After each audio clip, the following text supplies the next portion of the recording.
What if, when Izuku turned to his mother and asked if he could still be a hero without a quirk, she didn't hesitate but told him yes? In this version of events, Inko Midoriya chose to fully back her son's dream of becoming a hero, quirk or not. Because of her encouragement, Izuku began pushing himself much earlier than in canon, leading to a completely different path for his life. Izuku Midoriya, child of Inko Midoriya, had just celebrated his 5th birthday and was buzzing with anticipation for his upcoming doctor's appointment. He hadn't developed any clear signs of a quirk yet, but he was excited to finally learn the truth. The only thing little Izuku knew with absolute certainty was that he wanted to grow up and be a hero. But what awaited him in that clinic would change the direction of his life forever.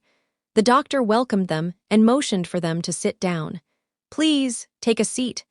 Both Inko and Izuku sat across from the physician in his office. The doctor adjusted his glasses before speaking carefully. "We ran all the standard tests and did an X-ray. I'm sorry, but your son shows no signs of a quirk." The words hit the 5-year-old boy harder than anything he could imagine. Izuku, who had dreamed of becoming a hero for as long as he could remember, felt his world collapse with those 3 simple words. Tears welled up in his eyes as he sat frozen, devastated. Inko and the doctor continued to talk about the test results, but Izuku barely heard a thing. The doctor wished them well and showed them out. Outside, Inko glanced down at her son, his face pale and expression empty, and felt her heart ache. Trying to pull him away from the heavy news, she gently asked, "What should we have for dinner tonight, sweetie?" But Izuku didn't respond. He only stared forward, lost in his thoughts.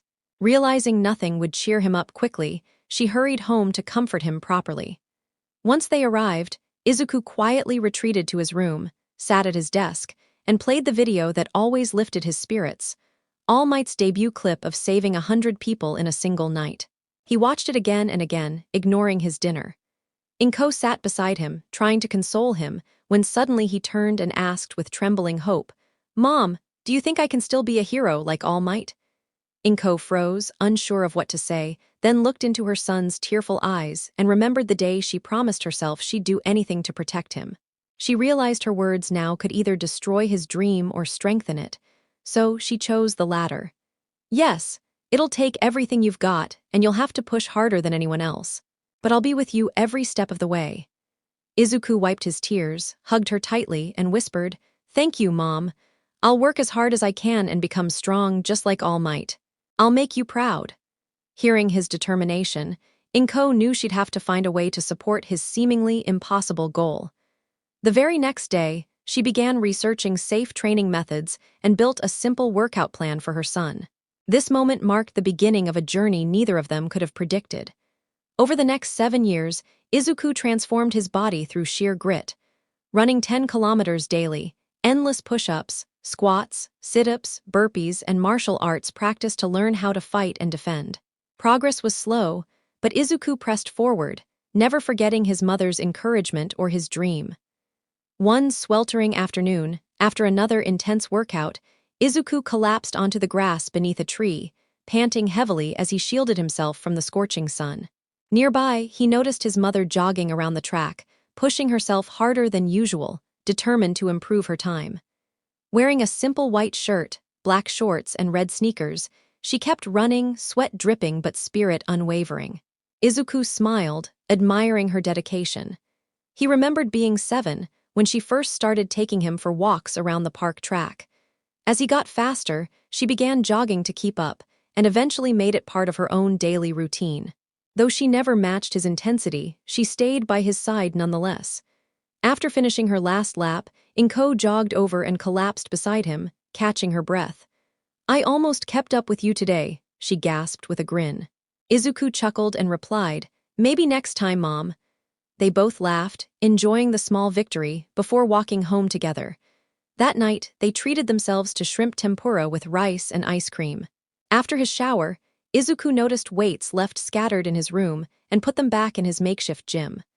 Seeing the bench press reminded him of the day he and his mom found it at a garage sale during a morning run. It had taken nearly a year before she let him lift alone, but he was always thankful she was there to guide him. At dinner, Inko reminded him not to be late for school again. Slightly annoyed, Izuku replied, "I won't, Mom, I promise." She smiled knowingly and teased, "We'll see." That night, Izuku lay awake thinking about the next day. Homework was the least of his worries. What weighed on him most was the constant bullying. Ever since he was diagnosed as quirkless, most of his classmates treated him like he didn't belong, especially his old friend Katsuki Bakugo. On the very day Izuku shared the news with the class, Bakugo led the charge in mocking him, giving him the cruel nickname Deku, meaning worthless. Izuku tried to ignore it, but eventually the taunting escalated into physical fights. One evening, after returning home with a bruise, Inko demanded to know what had happened. Reluctant at first, Izuku confessed. Furious, Inko's quirk activated unintentionally, lifting furniture into the air as her anger boiled over. Izuku quickly calmed her down, begging her not to storm to the school. Instead, they compromised. He would learn to defend himself. The next day, Izuku found a trainer and began learning self-defense. Thanks to his sharp mind and ability to adapt, he picked up techniques quickly. But the bullies didn't stop. One afternoon, Bakugo and his lackeys cornered Izuku. Back against the wall, Izuku pleaded, trying to defuse the situation. But Bakugo sneered, exploding with venom. "Deku, you're a pathetic loser. You'll never be a hero no matter what you do." Izuku clenched his fists, glared, and fired back. "Yes, I can." Just like Crimson Riot. When the boys turned their heads to check if a pro was actually standing behind them, Izuku seized that moment to stop the beating before it even started. Bakugo, realizing he'd been tricked, spun back toward his target only to be met with a heavy right hook from his old friend. Having learned to throw his whole body into a punch, Izuku landed cleanly and knocked his bully flat. Caught completely by surprise, Bakugo never saw the strike coming and dropped almost instantly, slipping into unconsciousness. Watching their leader get taken out so fast, the two lackeys bolted in fear of sharing the same fate.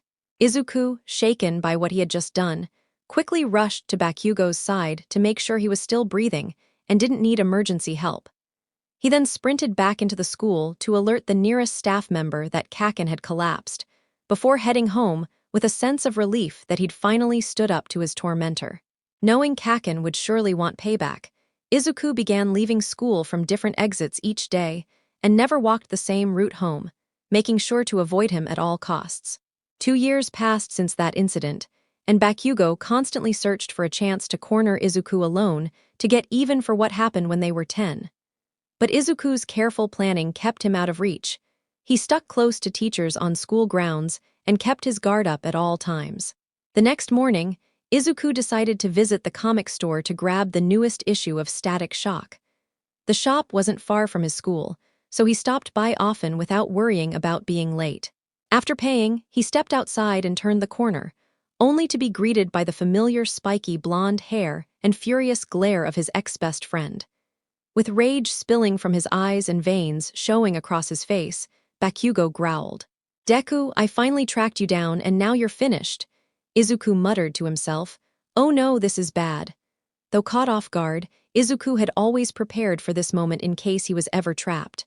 Acting purely on instinct, he dashed into the busy street, weaving through traffic as cars honked. Using his improved physique, he broke into a sprint, determined not to get caught. Bakugo hadn't expected the green-haired boy to risk his life like that, and though he tried to chase him, he couldn't keep up without illegally using his quirk. The pursuit stretched nearly 10 blocks before Izuku slipped into a narrow alley. Bakugo followed but quickly lost sight of him. Searching frantically, he came up empty-handed. Exhausted and furious, he gave up, realizing he had lost his chance at revenge against the quirkless boy who once humiliated him. With Bakugo storming off, Izuku quietly stepped out from an abandoned building nearby, brushing off cobwebs and dust. As he prepared to leave, he heard strange noises coming from the far end of the alley. Curiosity pushed him forward, until he found a young girl being held at gunpoint just a few steps away. She was clearly a hostage, but the police on scene hesitated to act, afraid she'd be harmed. Unsure what to do, Izuku began muttering under his breath, trying to figure out a plan to save her. The sound of the girl's sobbing broke his thoughts, reminding him of the first time he'd seen a hero rescue a civilian from a villain. Heat built in his stomach, and adrenaline coursed through him. Scanning his surroundings, His eyes landed on a light fixture hanging from the side of a nearby wall. Picking up a stone, he quickly calculated his timing. Then, without hesitation, he sprinted forward and hurled the rock. It struck the light, shattering glass and drawing the gunman's attention upward just as Izuku launched himself off a wall. With a burst of courage, he crashed onto the man's back, forcing him to release the girl. Stunned, the girl turned to see a green-haired boy clinging desperately to her captor. Izuku shouted at her with all his strength, "Run! Get out of here!" Terrified but determined, she bolted straight toward the police, leaving Izuku to grapple with the armed man.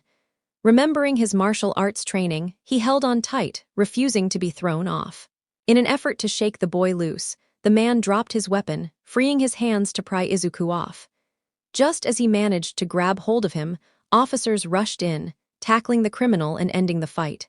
Once the chaos settled, police questioned the children, scolding Izuku for his recklessness while praising the girl for her bravery. Not wanting his mother to find out, Izuku searched for a way to slip away. Before he could, the girl he saved approached and hugged him.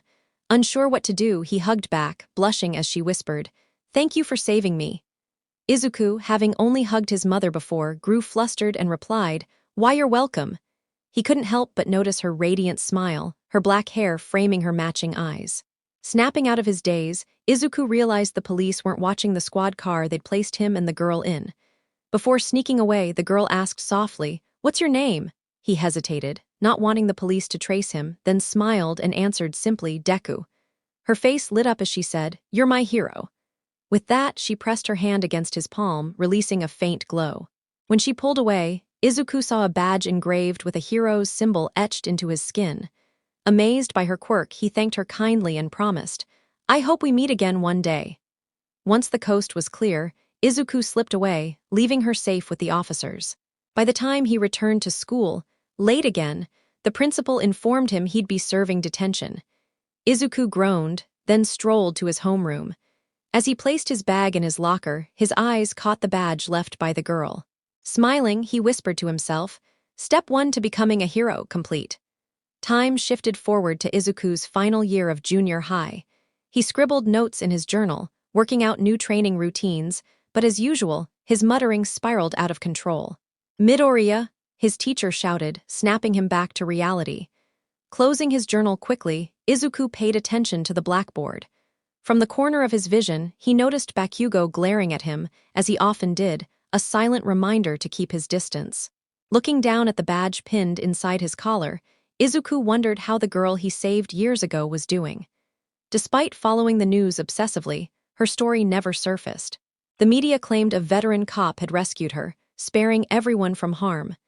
Izuku smirked at that, relieved his identity was still hidden. He was pulled from his thoughts again by his teacher's voice, realizing the classroom had emptied. Gathering his things, he hurried out, hoping to catch his train. Taking his usual altered route home, though later than normal, he spotted a familiar figure waiting at the street's end. With fury blazing in his eyes, Bakugo shouted at him once more, "There's no escape this time." But Izuku wasn't about to give in that easily. Since he knew the streets of this district like the back of his hand, every alley and corner gave him an advantage. Spinning around and sprinting in the opposite direction, he slipped past bursts of fiery blasts and chunks of rubble raining down. He vaulted into the backyard of an elderly woman he had encountered before, carefully avoiding her garden. He gave her a small wave before climbing her fence once more. Gaining some distance, he dashed toward a construction zone he often used as a safe spot, aware of its many places to duck out of sight. Diving into the driver's seat of an unused machine, Izuku crouched down and listened as his pursuer approached. Panting heavily and furious, Kaken shouted for him to show himself. "DKU. Stop hiding and fight me like you should have years ago." When no answer came, Bakugo began hurling explosions in random directions, blasting apart piles of debris, portable toilets, and garbage bins. Snarling in frustration, he searched for any trace of Izuku but came up empty thanks to Izuku's foresight. As he looked around at the wreckage, Bakugo realized how much damage he had caused and chose to leave before anyone pinned the destruction on him. Once the area was quiet, Izuku slipped out of his cover and cautiously made his way home, deliberately avoiding his usual route to prevent being ambushed again. As he moved through the city, his path led him into a tunnel. Passing under it, he heard a sound from a nearby grate. Suddenly, a villain made of slimy sludge burst out, lunging straight for him. Izuku dodged the first strike, weaving around the creature's attacks, but eventually one of its liquid tendrils smacked him and began wrapping around his body. Struggling desperately, he fought to break free, but the villain's quirk began engulfing him completely. Just when it seemed hopeless, a colossal blast of wind pressure tore through the tunnel, ripping the slime away and scattering it in pieces. The shockwave knocked Izuku unconscious. When he opened his eyes, he was greeted by the worried voice of Japan's top hero. His vision cleared, and Izuku gasped wide-eyed. All Might! From that point forward, events played out as they had in canon, until about 3 months into the cleanup mission at Dagoba Beach that All Might had assigned him. Like always, All Might arrived at dawn to observe his students' progress. But this time, what he saw left him speechless. Not only had Izuku cleared every bit of garbage on the beach, but he had gone beyond the assigned area and scrubbed the surrounding shoreline as well. At the far end, he spotted Midoriya jogging along the waves while lifting weights. When Izuku noticed him, he jogged over, sweat rolling down his face. Toshinori couldn't help but see a reflection of his younger self in the boy's build and determination, nearly identical to how he had looked after Gran Torino's harsh training. Approaching him, All Might asked, "Young Midoriya, how did you finish the task so quickly? You didn't have outside help, did you?" Raising an eyebrow in suspicion, he awaited the answer. Izuku shook his head firmly. "No, sir. I don't really have friends, so there's no one I could have asked. And even if I did, that would defeat the purpose. I need to be strong enough on my own to inherit your quirk." All Might smiled at the earnest reply. "It seems I may have misjudged you, kid. With the discipline you've shown and the training you had even before this, you've exceeded my expectations. I believe you're ready to become the 9th bearer of One for All." With shining eyes, Izuku nodded. "I'll do everything I can to make you proud, All Might." Reaching to his head, All Might plucked out a single hair and handed it to him. "Eat this." Izuku blinked in disbelief, his face blank with shock. After All Might explained, the boy reluctantly swallowed the hair, waiting for the power to sink into his system. With about 7 months until the UA entrance exam, his days were filled with sparring against All Might and learning how to channel One for All. When exam day arrived, Izuku made sure to get there early to avoid leaving a bad impression. Taking in the massive campus, he caught sight of a familiar rival stepping inside. Bakugo. Their eyes locked, both taller and more muscular since their last encounter. Neither said a word at first, but Bakugo broke the silence with a low threat meant only for him. "Watch yourself in there, Deku. If you cross my path..." He slammed his palm into the wall, releasing a focused blast that scorched and cracked its surface. Izuku, unbothered, walked past without a glance. Inside, after completing the written test, he joined the other students in the auditorium as Present Mike explained the rules of the practical exam. Once the briefing ended, students boarded buses to their designated sites. On the ride, Izuku studied the faces around him. The nervous brunette fiddling with her fingers, the stern blue-haired boy who had interrupted Present Mike earlier, and Bakugo glaring at him like a predator eyeing prey. He also noticed a girl whose ability transformed her into a towering beast, fascinating him so much that he began muttering aloud about her quirk until a shout startled him. "What are you waiting for, kid? Move it!" Present Mike's booming voice jolted him. Realizing the test had already begun, Izuku activated his quirk, green sparks crackling over his body. He blasted forward at incredible speed, creating a mini sonic boom that stunned the observers, everyone except All Might, who fought to remain impartial. Shifting his attention to the other contenders, All Might watched Bakugo tearing through robots, Aoyama cutting down machines with his naval laser, and many others showing off their skills. But suddenly something caught his attention. "Looks like someone could use a hand," he muttered. The monitors showed a girl cornered by a group of robots.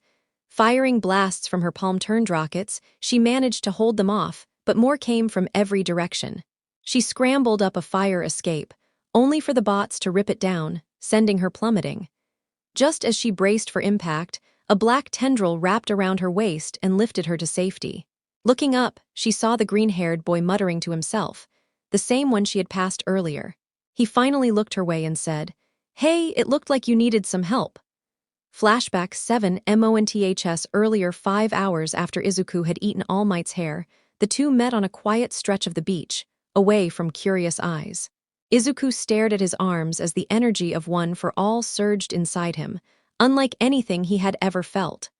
For the first time in his life, he had a quirk, and it was the legacy of the hero he admired most. His thoughts were interrupted when Toshinori waved a hand in front of his face. Earth to Midoriya. Then, shifting into his heroic form, All Might began stretching and facing the open ocean.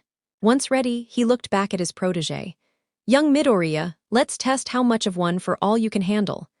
Drawn in by the top hero's inspiring voice, Izuku stood firmly at his side, ready to learn the next step.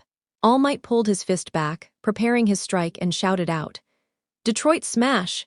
In an instant, an enormous gust of air split the ocean apart, the waves tearing away as if sliced for miles.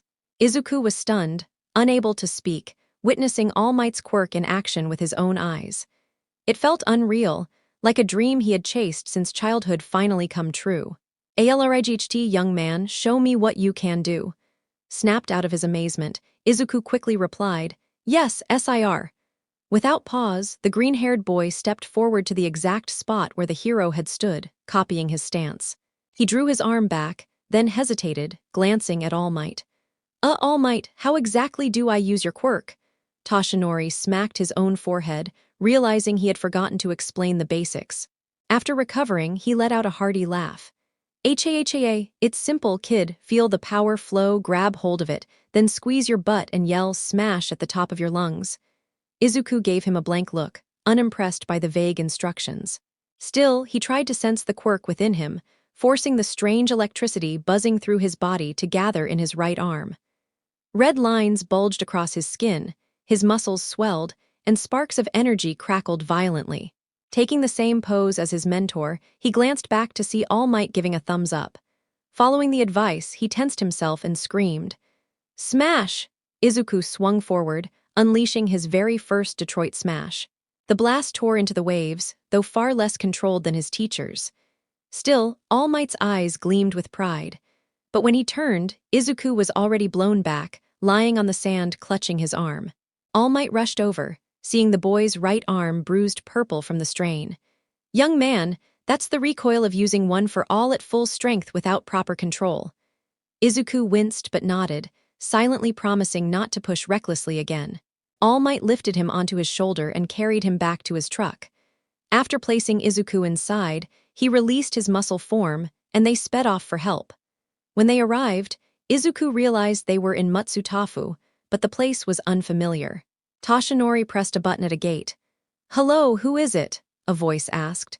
It's Toshinori. I've got a patient who needs attention, he replied. The gate opened, leading them to a large white clinic shaped like a massive bandage. They entered, greeted immediately by Recovery Girl, though her welcome came with a smack from her cane. OOWW, what was that for? She scolded. I warned you not to push yourself and you show up again just weeks later. All Might rubbed his head and groaned. Hey, I'm not the one injured this time. Her eyes shifted to Izuku, who stood behind Toshinori with excitement written all over his face. Before she could speak, he blurted out. Whoa, you're Recovery Girl. I've admired you forever. I can't believe I'm meeting you. Can I maybe? Toshinori quickly covered his mouth. Kid, you really don't know when to stop talking. With the situation clear, Recovery Girl invited them inside. Izuku sat on the patient's bed while she examined his arm. My, looks like your own quirk turned against you. How did this happen? Izuku glanced nervously at All Might, who answered. He's my successor. Her expression softened with realization. Ah, so this damage is from One for All. Let's get you patched up. After treating his injuries, Izuku thanked her deeply and bowed, even grinning at the candy she gave him. Though tired, he was thrilled to get the autograph of another legendary hero. Toshinori expressed his gratitude as well before taking the boy home. That evening, Izuku replayed All Might's final words in his head, staring at the note he'd been handed. Meet me at this address tomorrow morning at 7 sharp. We've got plenty of training to do, don't be late. Excited, Izuku went to bed early. The next day was bright and clear as he reached the location, an abandoned airfield far from the city. He passed rusted cars, piles of rubble, and a collapsing hangar. Out walked All Might, casually carrying 6 tractor tires, 3 on each shoulder. He spotted Izuku and shouted, "Welcome to your training field, rookie." He dropped the tires with a crash that nearly shook the ground under Izuku's feet. Regaining balance, Izuku stood at attention, waiting for instruction. "You're not ready to handle one for all at full capacity yet," All Might explained. "So first, I'll train you to control the power before the entrance exam." Before he could continue, Izuku asked, "All Might, can I ask something?" "Of course, young Midoriya," Toshinori replied. Looking at his hands, Izuku spoke with curiosity. "What does it feel like when you use your quirk?" All Might rubbed his chin, thinking. "When I call on one for all, energy floods my whole body. That's why I shift into my muscle form. The power strengthens everything I do, it's what lets me save people." Izuku's eyes lit up. "That's it." He spread his legs shoulder-width apart, bracing himself. This time, he called on one for all at a lower percentage. All Might watched closely, intrigued. "The mistake before was pouring everything into one arm. I should spread the power evenly so it isn't concentrated in just one spot," Izuku reasoned. Red lines spread across his body, fading into crackling green lightning wrapping around him. All Might's chest swelled with pride. "How does it feel, young Midoriya?" Izuku looked at the sparks dancing on his skin. "Yesterday it felt like pressure building in a kettle with no release, forcing me to smash just to let it out. Now, the strain's spread out and I can actually control it." "How much do you think you can use right now?" All Might asked.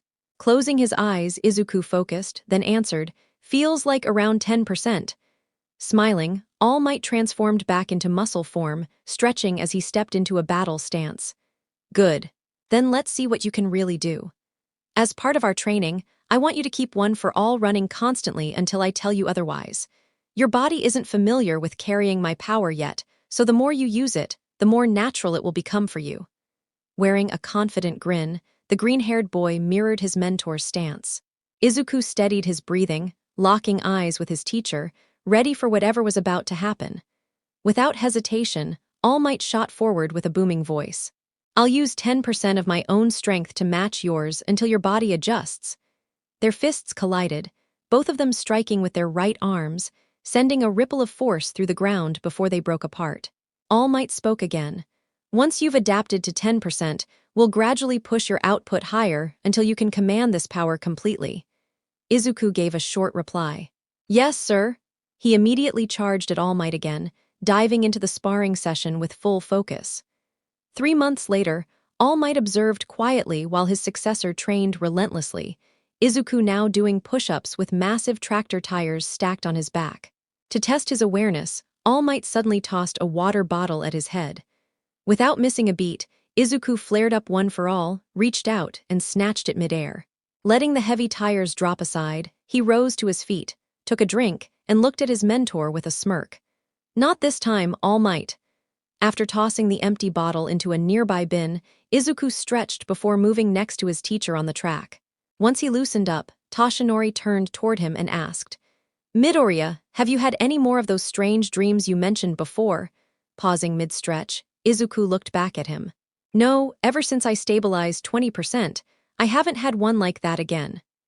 Both of them recalled the unsettling vision Izuku had described weeks ago, being surrounded by 8 shadowy figures with glowing eyes, all watching him in silence. What stuck with him most was one resembling All Might.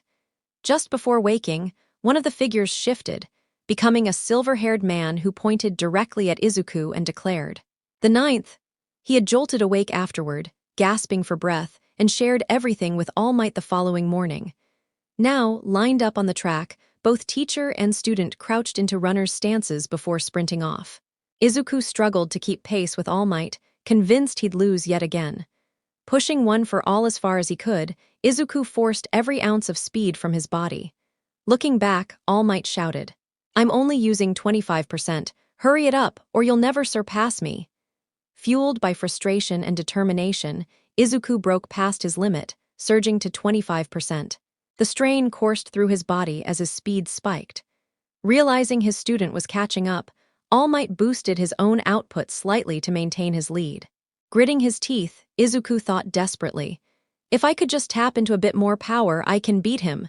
Ignoring the risks, he forced one for all to 30%. His speed increased drastically as he reached forward toward the finish line. Suddenly, his body jolted with a strange surge. Dark tendrils erupted from his arm, whipping across the track and engulfing the area, even lashing toward All Might. Panic spread across Izuku's face as he struggled to control the wild black energy tossing him around. All Might, I can't stop it. This isn't me. Seeing the chaos, All Might dove straight into the writhing mass, grabbing his pupil tightly. You must get control, Midoriya. Shut it down now. But Izuku's pleas echoed through the storm. It won't listen. I can't make it stop. Realizing there was no choice, All Might steadied himself. Forgive me, young Midoriya. I have to end this before someone gets hurt. With one hand holding his student, he raised the other. Texas Smash! His blow struck Izuku at the back of the head, knocking him unconscious. The black energy slowly receded, fading back into Izuku's body. Hours later, Izuku awoke in the nurse's office. On his left, he noticed All Might waiting with a worried look as he spoke on the phone. On his right, Recovery Girl stood over him, checking for injury. Izuku noticed his arm wrapped in bandages, sparking the memory of what happened. All Might soon approached. How is he? Recovery Girl sighed. No concussion, but his arm will scar after what that quirk did. All Might exhaled with relief. Thank you. Whack, the nurse's cane smacked his head. Be more careful with him, she scolded. Rubbing his head, Toshinori replied, it was the only way to stop things before they went further. Izuku weakly added, he's right, without him, I wouldn't have stopped it. The two adults exchanged a smile, both relieved. We're just glad you're safe, they said together. Izuku smiled before turning to his mentor. All Might, I had another dream. This time a man introduced himself. He said his name was Daigoro Banjo, the fifth bearer of One for All. Silence fell as All Might listened closely to every detail. Determined, he promised to research all the past wielders to understand what these visions meant. A month later, after Izuku awakened the ability known as Black Whip, All Might handed him a notebook filled with notes about every previous user. Izuku accepted it, skimming the pages before shutting it. I'll study all of this. Next time another quirk appears, I'll be ready. With his trademark smile, All Might gave him a thumbs up. I trust you, my boy. He then added, 3 months left until the entrance exam. Time to test your control over Black Whip. Izuku activated One for All, tendrils flowing steadily from his arms with far better precision than before. Let's do this, All Might. Both launched forward, colliding once more in their endless training routine. This continued daily until the morning of the exam. Present day, entrance exam Izuku lifted the girl he had just saved from 2 attacking robots. Using Black Whip, he carried her to the rooftop above the fray. You all right? He asked. She nodded nervously. I'll be back in a second, Izuku said, leaping high into the air. Hovering above the machines, he roared, Detroit Smash! The impact shattered the ground, creating a shockwave that obliterated every robot in the vicinity. Leaping back to the roof, he checked on the stunned girl before gently carrying her down. What's your name? He asked, ensuring she was safe. Oh right, excuse me, my name's Akira Yamamoto. Izuku answered with a cheerful grin. Glad to meet you, I'm Izuku Midoriya. I'm happy I could lend a hand, and I hope we'll cross paths again at UA someday. His voice carried through the alley as he sprinted off, waving to the girl who lingered a moment before realizing she should continue on her way. As Izuku returned to the bustling streets of the exam zone, he spotted several untouched machines still active in the distance. He moved toward them, but suddenly heard a massive crash to his right. Instinctively, he jumped back, eyes darting toward the noise. 10 three-pointer robots burst through a building, cutting him off. Without hesitation, Izuku dashed forward, leaping high and calling forth Black Whip. His tendrils wrapped around 2 abandoned cars, hoisting them up and slamming them into the group of machines. Metal shards and debris scattered back into the wreckage they had emerged from. Landing lightly, Izuku began scanning for more opponents to eliminate. Then the ground shook violently, the city quaking beneath the advance of something enormous. A colossal machine, far larger than the rest, was approaching. Izuku's eyes narrowed as he realized what it was. So that's the 0-pointer Present Mike told us not to engage. Other test takers fled in panic, rushing away from the oncoming giant. Izuku considered retreating too, but a sharp cry of pain froze him. Ah! Turning toward the sound, He recognized the brown-haired girl from the start of the exam, pinned under rubble and unable to escape. Izuku sprinted toward her. Spotting the blue-haired boy with glasses nearby, he grabbed a chunk of rebar and hurled it into the ground to draw his attention. The boy spun around, recognizing the green-haired student who had been muttering earlier. "She needs our help," Izuku shouted. Ida glanced toward the trapped girl, his sense of duty as strong as his brother's legacy, and ran to her side. Meanwhile, Izuku used Black Whip to seize chunks of debris and abandoned vehicles, throwing them into the zero-pointer's path to slow its progress. The distraction gave Ida the opening he needed to lift the rubble and pull the girl free. Spotting a massive boulder lying in the road, Izuku quickly devised a plan. It would take more power than he had used so far, but he clenched his fists, pushing one for all to 40%. Charging the stone, he cocked his leg back and bellowed, "St. Louis smash!" His kick launched the giant rock straight into the robot's head. The impact blew it clean off, leaving the towering machine lifeless and collapsing in place. Looking back, Izuku saw Ida carrying the girl to safety. With them clear, he immediately turned to hunt down more robots. Activating One for All again, he raced forward, obliterating a two-pointer with a Delaware smash. 3 more machines appeared in its place, but before he could strike again, Present Mike's booming voice rang out. "Time is up." Izuku stopped inches from striking the deactivated robots. Running the math in his head, he tallied a total of 120 points. That should be enough to pass, he thought, making his way back to the exam's entrance. On his walk, he mulled over the quirks he had witnessed, not noticing the other examinees staring in awe at what he had done. Inside the monitor room, the pro heroes observed the footage with great interest, especially the moment when one green-haired boy felled the zero-pointer alone. Shouta Aizawa, the underground hero eraser head, leaned closer to the file in front of him. Izuku Midoriya, age 15, quirk, power core, abilities capable of channeling his power and expressing it in multiple forms. Aizawa's eyes narrowed. That explains a lot, but there's something unusual about this kid. 1 week later after school, Izuku returned home to find his mother waiting excitedly at the door. "Izuku, Izuku, it arrived," she shouted. His heart raced. He hadn't heard from All Might since exam day. He tore open the envelope, and a metallic disc clattered to the floor, bouncing before projecting a hologram. All Might's towering figure appeared, and both Midoriyas gasped in surprise.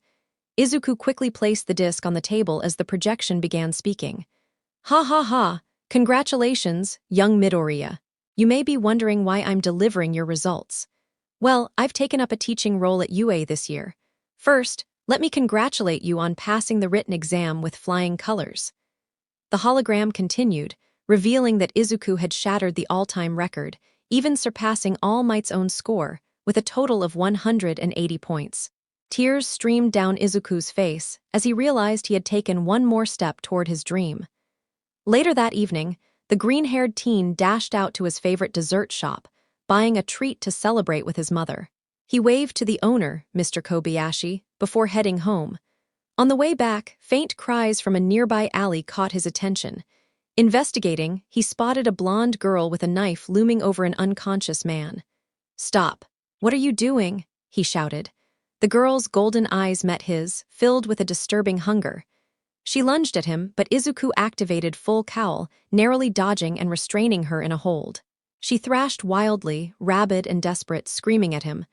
"Blood, I need blood, give it to me. Get out of my way, I need it, let me go."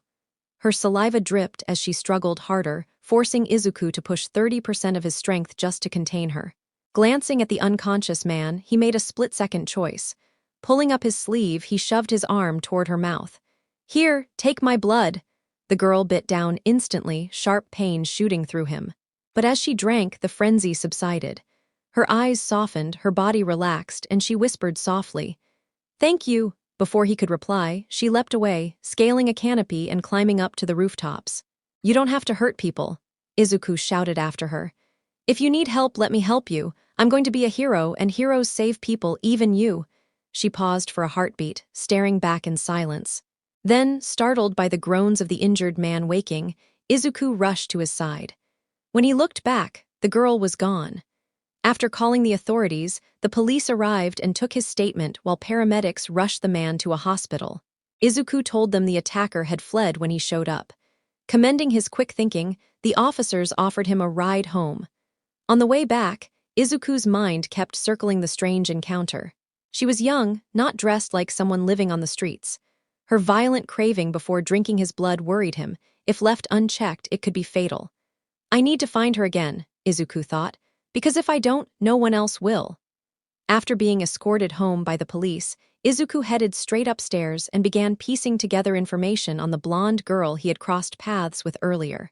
He searched through online articles, hoping to find mentions of her or strange events that matched what he had seen that night. His digging, however, brought up nothing of value. For the following 6 weeks, after balancing his schoolwork and training, Izuku would sneak out late at night, determined to uncover more about the mysterious girl with vampiric habits. During one of those outings, he happened to overhear 2 paramedics talking as they waited at a food stall. Passing by, Izuku tuned in when one mentioned a blood bank had been robbed a couple of weeks ago. That detail instantly caught his attention, so he lingered nearby to hear more, but the pair was abruptly called away for duty. Believing that this incident wasn't just random, Izuku decided to make note of other local blood banks to monitor later. Checking the time, he realized it was already late and rushed home to prepare for his first official day at UA, excited beyond measure. Izuku quickly kissed his mother goodbye before hurrying out the door. He didn't notice her trying to say something before he left, so she simply texted him later wishing him luck and reminding him to be careful. The train ride lasted around 45 minutes, but he still managed to arrive early at the UA campus. Walking through the main gates, Izuku couldn't stop himself from admiring the grandeur of the school. Following the posted signs for first years, he eventually came across the door to Class 1A. From the other side of the door, he immediately recognized the rowdy voice of a certain explosive blonde. Realizing he would once again share a class with Katsuki Bakugo, Izuku sighed and braced himself. Opening the door, he spotted 3 students already seated while a tall, blue-haired boy stood, gesturing dramatically as he scolded Bakugo. Recognizing him as the same student who had helped save the girl during the exam, Izuku took note. Nearby sat a pale-skinned girl with long black hair, calmly reading while ignoring the chaos, and beside her, a stoic boy with dual-colored red and white hair staring out of the corner of his eye. Izuku wondered if his quirk was connected to his unusual hair. His thoughts were cut short when he heard an all-too-familiar voice scream, "Deku, what the hell are you doing here?" The black-haired girl lifted her eyes at the mention of Deku, curiously watching the green-haired boy. She decided to observe him quietly for now. Izuku simply scoffed at his old tormentor and walked toward an empty seat. Bakugo immediately sprang up, palms sparking with small explosions, charging toward him. Calmly, Izuku flipped over his attacker with ease, placing a hand on Bakugo's shoulder midair before landing smoothly in his chair. Bakugo almost collided with a desk, while the rest of the class looked on in awe at Izuku's agility. Only Bakugo seethed. The blue-haired boy then approached, extending a hand. "Nice to see you again. You really are full of surprises. We didn't get to properly introduce ourselves before. My name is Tenya Iida, and I look forward to being classmates." Izuku smiled, shook his hand, and replied, "Sorry about that. I was caught up in my thoughts after the exam and forgot. I'm Izuku Midoriya, good to officially meet you." The two sat down, and more students began filing into the room. Soon, a cheerful, round-faced girl walked in and immediately recognized Izuku. "It's you. You're the one who saved me." Her words drew the attention of nearby students, who paused to listen. She rushed over, bowing repeatedly to thank him. Izuku modestly answered, "Don't mention it. Anyone would have done the same."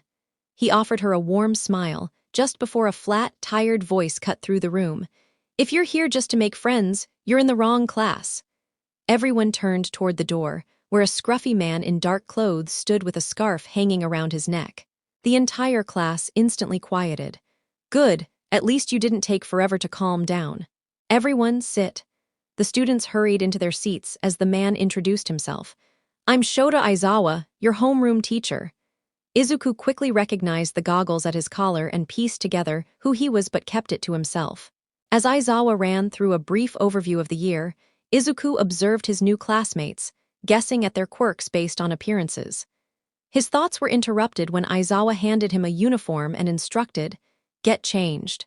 Meet me at the field for your quirk evaluation." Confused whispers broke out. Many expected orientation on their first day, but Aizawa made it clear he would be running things his way. Dressed in PE gear, the students gathered outside. Aizawa tossed Izuku a ball. "Midoriya, you ranked first at the entrance exam. You're up. How far was your longest throw back in middle school?" Izuku thought for a moment. "Around 75 meters. Then let's see what you can do with your quirk," Aizawa replied. Izuku powered up one for all to 25%, green lightning crackling across his body. Taking position, he pulled his arm back and shouted, "Smash!" The throw released an immense shockwave, sending the ball rocketing into the sky as if it were about to break the sound barrier. His classmates' jaws dropped, Bakugo's most of all. "What the hell? When did he get a quirk? Was he lying this whole time?" Bakugo thought bitterly. The brunette girl smiled proudly. "I told you he was strong." Ida nodded in agreement, while the black-haired girl scrutinized Izuku's face as though trying to figure something out. Finally, Aizawa's device beeped, and he displayed the distance. 903 meters. A whistle came from the crowd.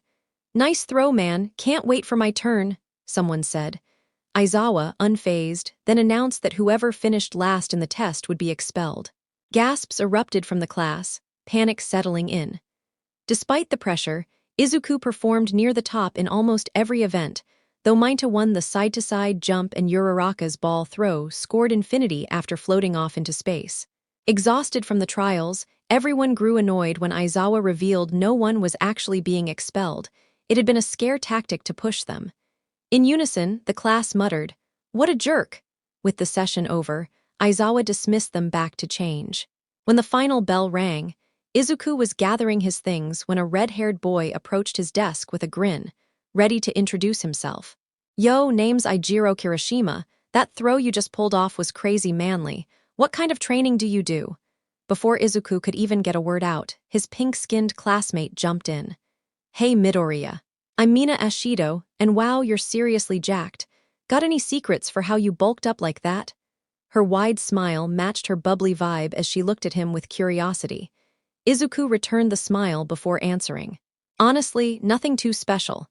But yeah, I'd be down to train with you guys sometime." A small ribbit of excitement escaped Tsuyu Asui, clearly looking forward to learning more about her green-haired peer. Bakugo, however, still unsettled by Izuku's performance earlier, just gave him a nasty side glance, scowling silently. Soon after, the students split up to head home.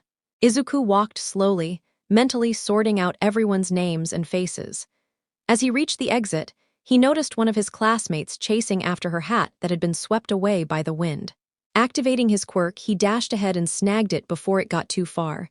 The girl ran up, slightly out of breath. "Thanks a ton, I thought I'd never catch it." Izuku smiled and handed it over. "Don't worry about it, glad I was around." She waved and rushed off in the opposite direction. Izuku shrugged and continued on his way. Just as he approached the school gates, a familiar voice spoke up. "Still playing hero at every opportunity, huh?" Turning toward the sound, Izuku's eyes met those of his raven-haired classmate, someone he hadn't properly spoken to yet. She approached with a confident smirk. "At first, I wasn't completely sure it was you, but when Bakugo yelled out Deku in class, things started clicking. What sealed it was this?" Her finger pointed directly to the small badge on his collar. Izuku froze as he realized where she had seen it before. The expression on his face told her everything. He had just remembered. Staring into her dark eyes, his mind suddenly overlaid her image with the memory of a younger girl he once saved in an alleyway. "I'm sorry for running off that day. I tried finding out who you were afterward, but the news didn't have your name anywhere." Momo shook her head. "No need to apologize. But tell me, why did you introduce yourself as Deku back then?" Scratching his head sheepishly, Izuku replied, "Well, I didn't want my mom hearing about it, and I thought it might hurt my chances of getting into the hero course. I'm sorry if it came across as dishonest." He bowed deeply, waiting for her response. For a moment, her expression darkened, but then she smirked. "Don't worry, I figured it out once I realized who you were today." With a playful wink, she turned and walked toward a sleek limousine waiting by the gate. The driver held the door for her. Before stepping inside, she looked back and called, "See you tomorrow, Deku." The car drove away, leaving Izuku stunned by the unexpected reunion. He waved absent-mindedly, still processing it all. Inside the limo, Momo reflected quietly. Who would have guessed that in my search for him, we'd both end up at the same school? Now I'll finally get the chance to say everything I couldn't before. Her driver carried her back to the family estate in silence. Meanwhile, Izuku trudged home, still thinking about the day's events. Remembering his plans, he rushed to the train station to make it on time for a stakeout after finishing homework and waiting for his mom to fall asleep. Later that night, perched on the roof of a small building across from his target, Izuku crouched behind an AC unit to stay hidden. Hours passed, and he realized how dull surveillance really was, but he endured it, seeing it as good practice for his future hero work. The next morning, groggy from lack of sleep, he forced himself up, showered, ate quickly, and hurried to school. Once the regular classes wrapped up, it was time for the hero training session, though this time, someone other than Aizawa-sensei was supposed to teach. The students whispered excitedly, speculating who it could be. Suddenly, the classroom door burst open, and in came All Might with his trademark entrance. "Fear not, for I am here walking into the room like an ordinary person." The whole class erupted, shouting his name, except for Shoto, Bakugo, and Izuku. Already used to All Might's dramatic flair, Izuku just smiled. All Might then laid out the plan. "Today, you'll be doing mock battles, two-person teams facing off against each other." The class buzzed with excitement, nearly vibrating out of their seats. All Might pressed a button, and 20 compartments slid open, revealing their hero costumes. "Head to ground beta after you've changed. Remember, heroes must dress the part." Everyone rushed off to suit up. Izuku's costume differed slightly from canon. It was a darker forest green with black accents and gloves. Instead of red sneakers, he wore sturdy black boots styled after Jordans, with Kevlar-lined fabric to resist friction and heat. Once everyone regrouped outside, All Might explained how opponents would be chosen, random letters drawn from a box. Just like in canon, Izuku was teamed with Uraraka, while Bakugo was paired with Ida. They were selected for the first match. Izuku glanced at Bakugo, who glared back and made a throat-slitting gesture, clearly promising violence. Izuku wasn't surprised. He'd expected this sooner or later. He met with Ochako to plan their approach while Iida tried to strategize with his hot-headed partner. Bakugo, of course, wasn't cooperative. "Follow me, you damn extra, we've got a nerd to crush," he barked. Iida sighed but trailed after him. Soon enough, both teams began their test. As per the plan, Uraraka darted toward the back stairwell while Izuku stayed behind to bait Bakugo. Moving cautiously through a corridor, Izuku suddenly felt uneasy. The air went still. A sharp instinct told him danger was near, and sure enough, he dove aside just in time to avoid Bakugo's explosive blast. Rolling back to his feet, Izuku faced his former friend head-on. Bakugo sneered as he stalked forward. "I don't care where this power came from, or if you've been hiding it all along. What matters is that right here, right now, no teachers are gonna save you. You can't run from me, Deku." He lunged, his fist cocked for a devastating punch, but Izuku vanished in an instant. Bakugo's eyes widened as Deku reappeared right in front of him, slamming a fist into his gut. Detroit Smash! With 15% of one for all coursing through him, Deku drove a heavy strike straight into Bakugo's exposed solar plexus, launching him backward across the floor. The explosion user hit the ground hard, gasping for breath and coughing when he heard his opponent's voice. "I don't really owe you an explanation, but yes, I've always had a quirk. Back when I was younger, it was too dangerous to use because of the recoil on my body, so I trained myself until I was strong enough to handle it." Struggling to rise, Bakugo glared at the green-haired boy as he answered. "You're right, Bakugo. I'm done running. Heroes aren't supposed to let villains stop them from saving people. You might not truly be a villain, but I'll be the one to put you down. You've been waiting for this rematch, so here it is." Izuku shifted into a fighting stance, signaling with his hand for Bakugo to come at him. Hearing those words from his childhood friend made the blonde snap, fury exploding inside him as he lunged forward. Expecting this, Izuku launched off at lightning speed, giving Bakugo something to chase.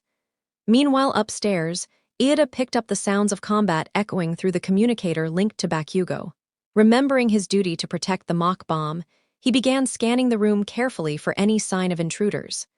Following the plan, Ochako slipped upstairs and crept into the adjacent room where Iida was concealed. Deku bounded off walls and raced up the stairwell, pulling Bakugo into a pursuit that inevitably drew them to the top floor, where everyone else just happened to be. When Izuku arrived on the target level, he paused, eyes sharp and scanning for his pursuer. Suddenly, the wall beside him erupted as Bakugo blasted through, the shock leaving Izuku momentarily stunned. In that opening, Bakugo wrapped him in a chokehold and sneered. "You think a couple of flashy tricks make you better than me? Don't you dare act like you're anything more than the same pathetic Deku you've always been." Bakugo slammed a fist into Izuku's stomach, forcing a grunt of pain. Excitement burned on his face as he shouted, "I told you, nerd, you'll never." But his words stopped short. Izuku twisted out from the hold, gripping Bakugo's wrist and locking his arm before driving a fierce blow into his ribs. The strike hurt but didn't put him down. Bakugo recovered quickly, swinging back, only to find Izuku gone. Realizing where their fight was leading, he blasted off toward his base. Izuku reached the chamber with Iida just before Bakugo rocketed down the hallway. His eyes widened as he noticed Bakugo's finger on the pin of his gauntlet, preparing to unleash a massive blast. Calling out to Ochako, Izuku warned her to brace for impact. Bakugo smirked, yelling with savage satisfaction. "Die!" The pin snapped free, releasing a monstrous explosion that shook the entire corridor. Watching from the monitor room, the students gasped in fear while All Might tightened his fists, but chose not to intervene, believing this to be a crucial lesson. Inside the building, the hallway was littered with smoke and debris, walls blown apart. Izuku, having leapt behind a thick pillar, avoided the full blast. Seizing the chance, he sprinted forward, Bakugo hot on his heels. Entering the chamber, Izuku saw Iida guarding 4 identical rubble piles concealing their objective. Bursting in, Izuku charged toward the nearest heap, hoping to create a distraction while Uraraka moved into position. But a sudden tingling sense made him dodge just in time, avoiding an explosion from behind. Flipping forward over Iida's sweeping kick, Izuku landed lightly and squared off. Iida and Bakugo both prepared to strike, shouting in unison, "Recipro burst! You're mine, Deku!" Their combined assault seemed impossible to evade, both grinning in premature victory. But Izuku shouted back, "URARAKA now!" Their eyes widened. In their obsession with Izuku, they had completely forgotten about his partner. Power surged in Izuku as he jumped from 15% to 30%, doubling his speed. He darted to Bakugo's left side, kicking his hand upward into Iida's path before leaping aside. The result was chaos. Iida's powerful kick smashed into Bakugo just as the explosion detonated, both boys colliding and scent flying across the room. Staggering to their feet, they turned to find Izuku calmly standing with arms folded, a smirk on his face. "You forgetting something?" Izuku asked. All Might's booming voice then echoed through the building. "The hero team WINS?" Bakugo froze mid-charge, glaring when he saw Izuku pointing. Uraraka stood proudly with one hand on the fake bomb, the other giving a thumbs up. Bakugo's face twisted in rage. "Damn it," he screamed. Izuku chuckled, explaining, "I knew you'd chase me down, that's why I had Uraraka lie in wait. You were so focused on me you didn't even notice her." Bakugo gritted his teeth, knowing it was true. Iida finally composed himself, and the match concluded. The monitor room buzzed with excitement and nerves after witnessing the clash. Uraraka checked on Iida, Izuku by her side, while Bakugo stormed off silently. Medical bots arrived to carry Iida to Recovery Girl. The hero team returned for debrief, swarmed by eager classmates until All Might hushed the room. "Now, young heroes, tell me, who was the MVP?" Yaoyorozu raised her hand and spoke confidently. "Midoriya deserves it. He exploited his opponent's weaknesses and set up the winning strategy. Without his quick thinking, Uraraka could have been caught in Bakugo's reckless blast and risked setting off the bomb." Before All Might could reply, Izuku cut in. "Actually, I think Uraraka deserves the credit. I should have neutralized Bakugo before reaching the bomb room. Her actions kept the bomb safe, while I risked making things worse. Next time I'll make sure to plan better." All Might's sweat dropped but nodded. You're both right. Midoriya's plan worked this time, but in reality, no plan is perfect. There will always be unexpected factors to account for. The class applauded his words. Kirishima turned to Bakugo, sulking in the corner. Hey man, you'll win next time, don't worry. Bakugo shot him a glare. Shut up, damn extra, Kirishima blinked. But our hair's so similar. He just shrugged and turned back to the monitors. Meanwhile, a certain dual-haired student observed silently, eyes fixed on Izuku. He increased his speed in that fight. He's holding back intentionally. Shoto made a mental note. Midoriya wasn't just a loud-mouthed blonde's rival. He might be his biggest competitor for the #1 spot. The practice matches finally wrapped up, leaving most of the students exhausted and sore from the intense exercises.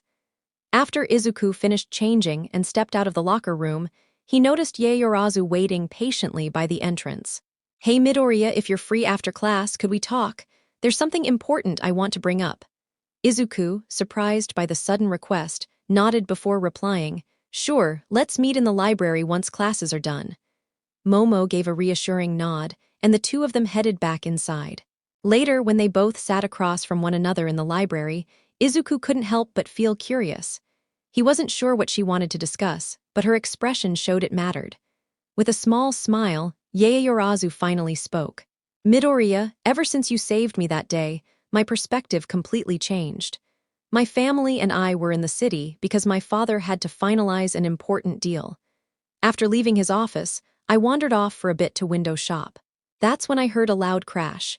A man ran out of a jewelry shop nearby with a gun in his hand just as the police closed in. I froze. My legs wouldn't move no matter how hard I tried. Her hands trembled slightly as she described the memory. Izuku placed his hand gently on hers and said softly, It's all right, Yaoyorozu, please continue. Grateful for his encouragement, she looked up at him and smiled before going on. The armed man bolted in my direction as the police chased him down. I was too scared to move, and before I knew it, he grabbed me as his hostage. I was terrified, and the police couldn't risk making the wrong move since I was just a kid. Right when I thought I'd be dragged away from my parents, you appeared, you tackled him and yelled at me to run. You looked like some random student caught up in the chaos, yet you saved me. Izuku recalled that terrifying day, remembering how scared he had been himself. He wondered silently what would have happened if he hadn't acted. Momo's voice continued. Not long after you fought him off, my parents arrived. My mother held me tight while we both cried, and my father spoke with the officers. He wanted to keep our family out of the spotlight, so he made sure the incident wasn't publicized. The next day, he hired a bodyguard to watch over me and had them train me in self-defense. But I told him I didn't just want to protect myself, I wanted to be strong enough to protect others too. That was when I said I wanted to become a hero. At first, he was shocked, but then he smiled and immediately got me help from a quirk specialist. From that day, I dedicated myself to training, working every single day. With that effort and my family's connections, I earned my recommendation into UA. I also knew you would aim for the hero course, and I wanted to meet you again, to thank you for inspiring me. When she finished, Yaoyorozu saw Izuku staring at her in shock. His jaw hung slightly open as he processed her words. Midoriya, are you all right? She asked gently. Snapping out of his daze, Izuku responded, Why yeah, I'm fine. I just didn't realize I inspired you to chase your dream. That means the world to me. I've always hoped I could encourage others the same way All Might inspired me. He lifted his fist toward her with a small smile. Let's work hard and become heroes that inspire others. Momo smiled warmly before bumping her fist with his. Looks like you're already on the right path, huh, Deku. The two of them laughed lightly at the exchange before packing up and heading home. On his way back, Izuku sat down on the train and remembered the small slip of paper she had given him as they parted. It was her phone number, written in green ink. He chuckled to himself, who even writes with a green pen. He also recalled a green button pinned on her bag with a symbol he didn't recognize at the time. Shaking the thoughts away, he decided to focus on his evening training with All Might. Later that night, All Might had rented a facility designed for quirk practice, and Midoriya now stood blindfolded in the middle of the mats. The boy could hear the loud clatter of machines being set up around him, which only made him nervous. Then someone spoke up. Isn't this going a little too far? The voice made Izuku gulp. He then heard footsteps leaving before the door shut, and finally, All Might's booming voice filled the room. "Now then, young Midoriya, it's time we train your newest ability." Izuku tensed, taking a defensive stance, expecting something to come at him any second. "You mentioned that you've begun to sense danger nearby. That ability belonged to one of the previous holders. Let's see just how well you can control it." Suddenly, a projectile came flying toward him. Izuku barely dodged in time, his heart racing. "Excellent, keep it up. We'll continue until it becomes second nature." All Might's words echoed while Izuku dodged attack after attack, his body reacting faster each time. After about 10 minutes, he started to find his rhythm. All Might then activated the rest of the machines to push him further. For nearly an hour, Midoriya twisted, jumped, and rolled to avoid everything coming at him. When it finally ended, he collapsed on the floor, gasping for breath. Removing his blindfold, he saw the skeletal form of Toshinori walk over and sit beside him, offering a sports drink. "You did well, kid. Keep this up and you'll surpass me one day," All Might said with a tired smile. Then with a wince he leaned over and hugged his student. Concerned, Izuku asked, "Are you okay? What's wrong?" Clutching his side, All Might answered, "My old wound, it flares up from time to time. Don't worry, I just need some rest." Izuku nodded quietly, but the sight of his weakened mentor weighed heavily on him. Ever since learning about All Might's injury, he had spent countless nights researching possible cures or support quirks that could help. He even contacted scientists who wrote papers on advanced robotics in hopes of finding something useful. Though answers were scarce, he never gave up hope. After training, he rushed out of the gym, promising All Might he'd see him the next day. The following morning, he struggled to stay awake after another late-night stakeout to track down the mysterious blonde girl he had encountered earlier.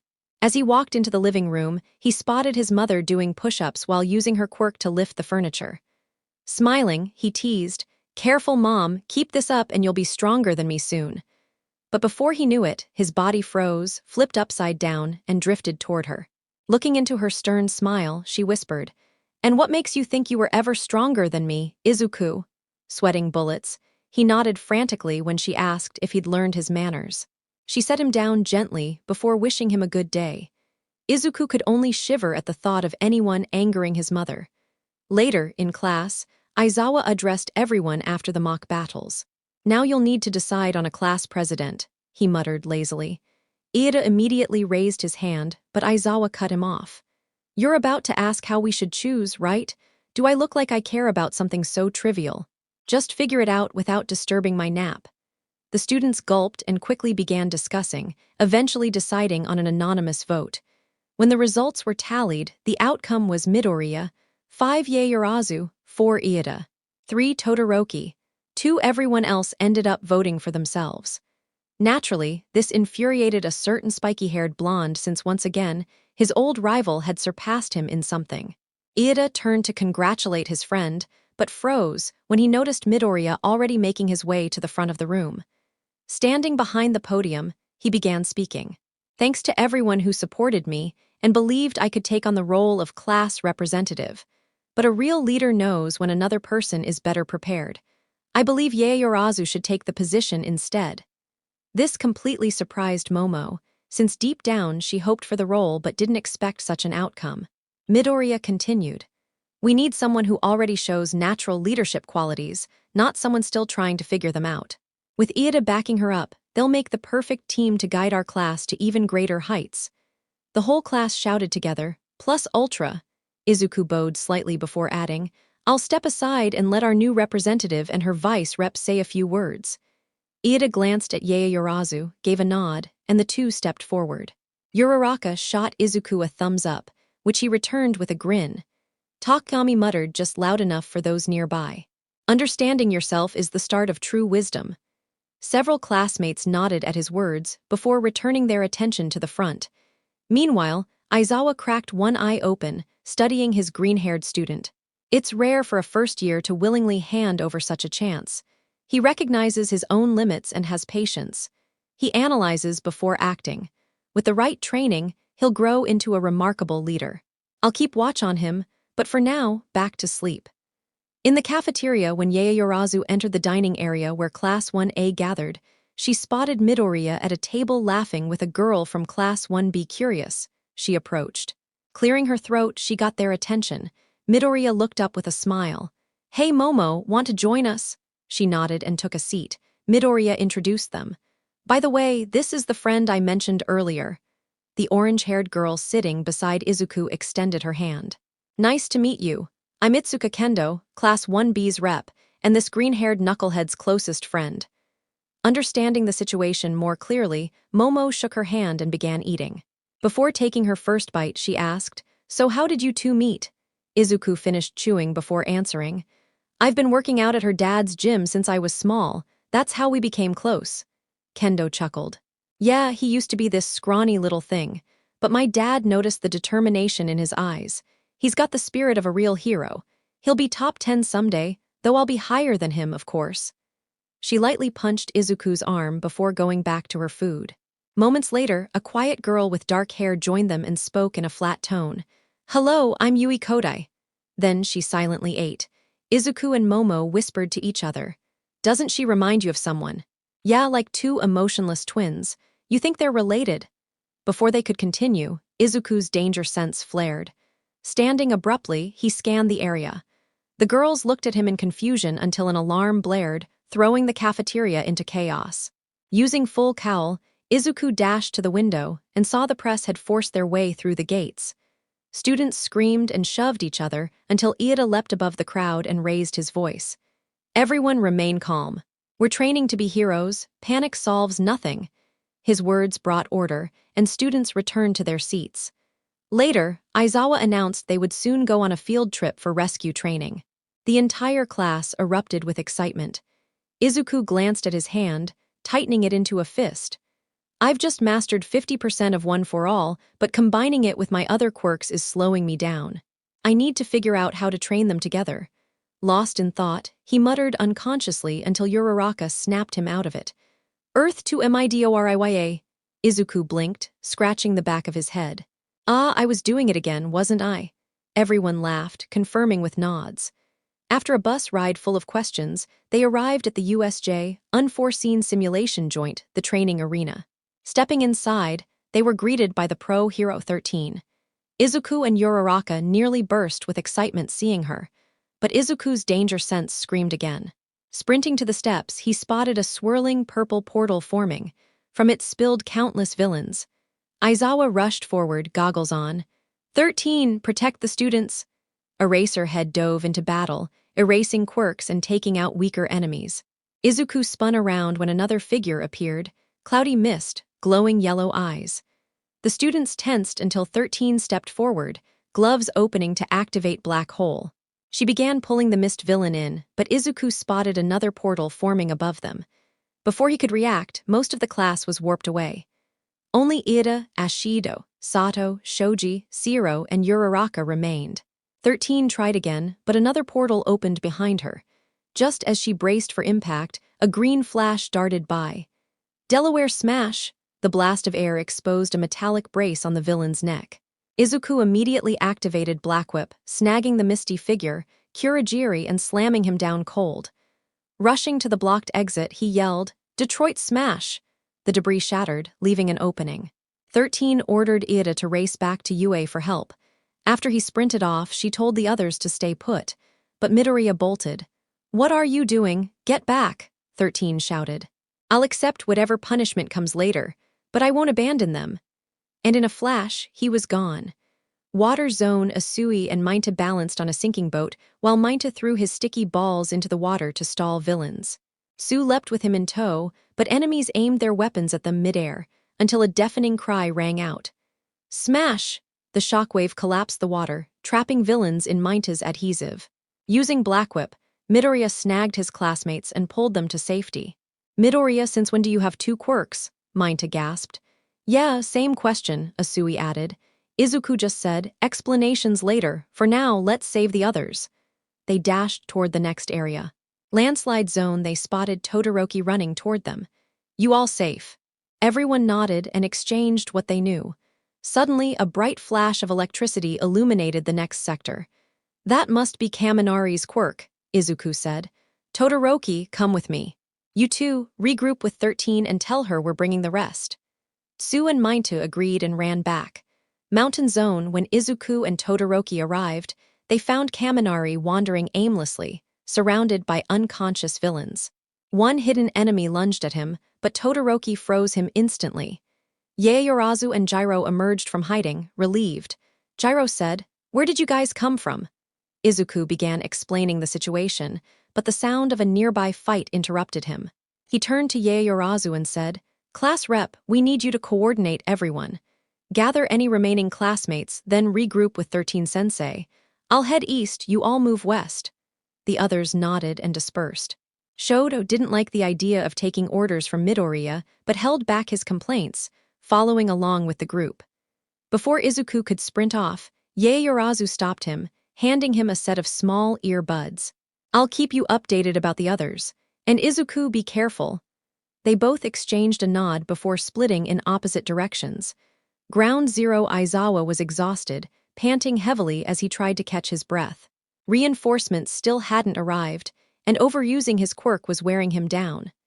The man covered in disembodied hands lunged for him from the side, but the pro dodged swiftly.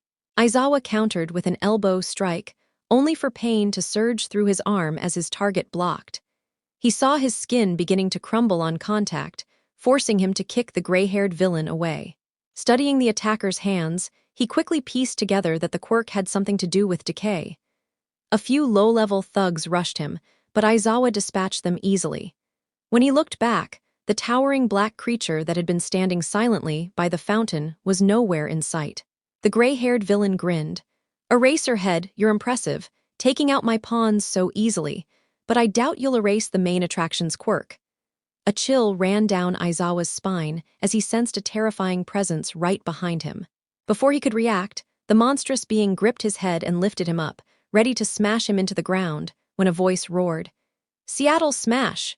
Izuku, moving at blinding speed, delivered a spinning kick barrage to the bird-faced giant, launching it into a nearby wall. He freed Aizawa and carried him out of danger. The gray-haired villain sneered. So, the symbol of peace didn't show up. Instead, he sent children. Ignoring him, Izuku tended to his teacher's injuries until Aizawa snapped. "Midoriya, what are you doing here?" "Eraserhead, listen." Izuku cut in, his tone firm. That got his attention. Izuku quickly explained, "The warp villain's down, but the rest of the class got scattered across the USJ. I sent some to gather the missing students and others back to 13. With communications cut, Iida's on his way to the school to call for backup." Standing back to back, the two readied themselves. Izuku spoke again. "I already know I'll get in trouble for this. Just give me your orders." Aizawa shot him a side glance, impressed by how quickly the boy was adapting despite being a rookie. "You're strong, but still a first year. Fall back with the others." Izuku instead handed him one of Yaoyorozu's earbuds. Aizawa hesitated, but put it in and immediately heard her voice. "We've located Takami, Koda, and Ajiro." Another voice followed. "I've found Bakugo and Kirishima." Yaoyorozu replied. "Copy. Aoyama and Hagakure are just ahead of us, so everyone's accounted for except Midoriya, who's with Mr. Aizawa. Everyone regroup at the entrance." Aizawa sighed, glancing at Izuku again. "Fine, you can cover me until reinforcements arrive, but when I say run, you run, understood?" "Yes, SIR," Izuku shouted. The Namu burst from the rubble, unharmed. Shigaraki snarled. "Namu, crush the green-haired brat, I'm sick of his face." The creature darted at Midoriya, who boosted one for all to 35% to dodge. "I erased his quirk," Aizawa muttered. "Yet he's still that fast, something's off." Shigaraki taunted. "Oh, you tried using your quirk. Namu has more than one ability. Erasing won't work on multiple quirks." Aizawa gritted his teeth. "So that's it, multiple quirks." Shigaraki lunged at him, but he dodged just in time. Meanwhile, Izuku fought Namu with precise counters, every dodge and strike showing his training. Suddenly, the monster vanished and reappeared behind him. Izuku blocked the blow but still staggered from its raw strength. His eyes narrowed. "So this was meant for All Might, it's just as fast, maybe just as strong. I'll have to go all out until backup comes." He forced one for all to 60%, cracks splitting the ground as the power surged. Aizawa and Shigaraki both stared in shock at the overwhelming force. Izuku launched himself forward, his kick smashing into Namu's face with a thunderous impact. Blow after blow followed, Izuku's fists blurred, hammering the beast with relentless speed. Shigaraki froze. How is this kid fighting my Namu? Namu was slammed into the fountain, sending water exploding everywhere. Izuku, panting, braced himself. Shigaraki screamed, "NOMU, forget All Might, kill them all. Bring Kurogiri here." The regenerating monster charged again, its body healing rapidly. Izuku remembered All Might's training, focusing his strength. At the last second, he leapt, dodging and countering with another crushing kick. Namu crashed into the steps but immediately rose. Aizawa caught him with his scarf, binding his feet. Black tendrils followed, wrapping him tight. "You think that'll hold, Namu?" Shigaraki laughed, until he saw the smirks on Aizawa and Izuku's faces. "We weren't trying to stop him," Aizawa said flatly. Izuku added, "We were stalling you until he arrived." The two leapt clear as the symbol of peace himself came barreling down, roaring, "Detroit smash!" All Might's fist collided, sending Namu flying through trees and debris. "Eraser head," All Might shouted. "He has multiple quirks: strength, regeneration, speed, shock absorption." Aizawa confirmed with a nod. The battle between All Might and Namu erupted with cataclysmic force, their blows shaking the USJ. Each strike from All Might forced the beast back, haymaker, drop kick, axe handle, until finally he gathered every ounce of one for all. His voice thundered, "I'll show you what plus ultra truly means." With one last devastating punch, he declared, "For the future of Hero Society, smash." The shockwave from the strike rattled the entire USJ facility and even the land around it. Cementos, Present Mike, and Snipe all stood frozen, wide-eyed at the overwhelming force All Might had just unleashed. Outside the USJ, while the students were being checked over for injuries, the ground suddenly trembled beneath them. An explosive sound echoed, and then the monster fighting All Might was blasted out of the building, soaring skyward until it vanished into the clouds. Zero muttered aloud, "That had to be All Might." Everyone silently nodded, agreeing with his words. Midoriya grinned proudly before whispering, "All Might really is number one." But his grin dropped when he heard both Aizawa and 13 scolding him loudly for disobeying orders and charging in. Midoriya groaned inwardly, "Maybe next time I'll get an invisibility quirk so I can dodge lectures like this." Inside the USJ, Shigaraki struggled to stay on his feet, battered from the Namu being hurled into him. He seethed as he watched All Might pummel the beast before sending it flying out of the complex with a crushing blow. Pain and anger consumed him, fearing capture, until Kurogiri appeared, holding his own wounds. The misty villain urged, "Tamura, we must retreat now while their focus is elsewhere." Shigaraki gave All Might one last venomous glare before being swallowed up by Kurogiri's portal, both vanishing from sight. At the entrance, Principal Nezu issued rapid commands to the heroes flooding the USJ, first priority, ensure every student's safety. After that, detain every villain still here. We must learn how they discovered this location. 13 responded, "Students, follow Midnight out immediately. Ectoplasm, I've got one restrained here." But when 13 glanced back to where Kurogiri had been tied, only shredded ropes remained. On the bus, the students chattered non-stop, each retelling what happened after being warped away. Aoyama, as always, said something odd, while Mina and Toru let out emotional cries from the fear they'd felt. Todoroki, expression blank, simply remarked, "Those villains were nothing compared to the monster All Might fought." He glanced at Midoriya, who was surrounded by Uraraka, Ida, Tsu, and Yaoyorozu. Uraraka broke the noise with a loud question, "Deku, what was that thing you used against the warping guy?" Ida added, "Yes, I was wondering as well. I recall seeing it during the entrance exam." Tsu nodded. "Yeah, you used it to save Minter and me. Ribbit." Yaoyorozu, who hadn't seen it, asked, "So what exactly happened when you intervened? Did you fight that monster All Might defeated?" Feeling overwhelmed, Izuku thought, "Is this how I sound when I start muttering?" He let out a sharp whistle to grab their attention. "Hold up, guys, too many voices at once." Once it quieted down, he explained, "The move's called Black Whip. My quirk lets me shape my energy into different forms." He raised a fist, producing a dark rope-like tendril from his hand. The others gasped, amazed. Midoriya continued, "When I found Aizawa-sensei, that creature had him by the head. I jumped in, kicked it away, and updated him on what he missed. Using the earbud comms you made, we coordinated and gave All Might the opening he needed. Ida replied firmly, "It was admirable to act for our classmates' safety, but next time follow instructions. We are only first years." Tsu countered, "Still, if he hadn't acted, we might not even be here."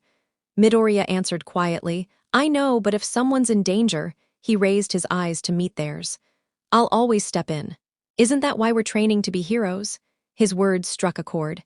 Yaoyorozu recalled when he had saved her and thought, so that's what drives him, he's different. Soon 13 called for them to board the bus. After medical checks and reports, they headed back to campus. That night, Midoriya yanked his phone from his ear as his best friend shrieked, "What happened?" "RUALRIGHT. I heard about the villain attack," Midoriya replied. "Itsuka, calm down, everyone's fine, just bruises and cuts, villains took the worst of it." Kendo sighed in relief, then pressed, "Still, tell me everything. I want to know what it's like to fight real villains." Midoriya chuckled. "Let's just say you owe me 1,200 yen. Kendo froze, then gasped, "You actually pulled it off. A hurricane kick, like Ken from Street Fighter?" 2 days later, after the incident, Aizawa announced the UA Sports Festival would be held in 2 weeks. Some students worried about hosting such a public event after an attack, but he explained it was vital to prove UA wouldn't be shaken. While others buzzed with excitement, Midoriya recalled his after-school talk with All Might.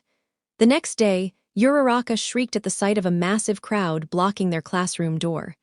Irritated, Bakugo shoved forward. "Move it, extras!" The group parted, but a purple-haired boy with tired eyes refused, muttering, "So it's true. Everyone in the hero course are arrogant jerks." Bakugo glared, snapping back, "The last thing this course needs is another weakling. We've already got plenty of extras." He stormed past. Kirishima whispered, "That was manly and insulting all at once." Then a gray-haired boy with jagged teeth stepped up. "I'm Tetsu, Class 1B. Just 'cause you fought villains doesn't make you better. I'll prove it right now."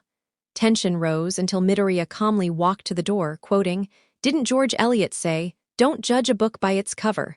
Everyone paused as he continued, "Villains nearly killing us wasn't on the syllabus.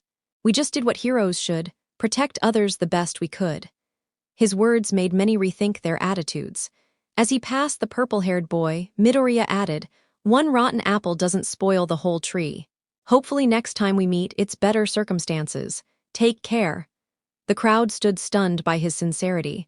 The purple-haired teen then shouted, "See you at the sports festival. You'd better be ready, or I'll take your spot in the hero course." Midoriya raised a thumbs up without turning. Class 1A followed him down the hall. Later, on his way home, Midoriya passed Bakugo leaning against a tree. "DEKU," Bakugo barked.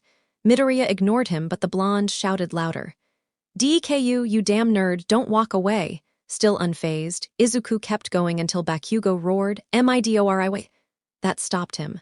Bakugo approached, growling, "I won't lose again. Just because you stood with our teacher doesn't make you special.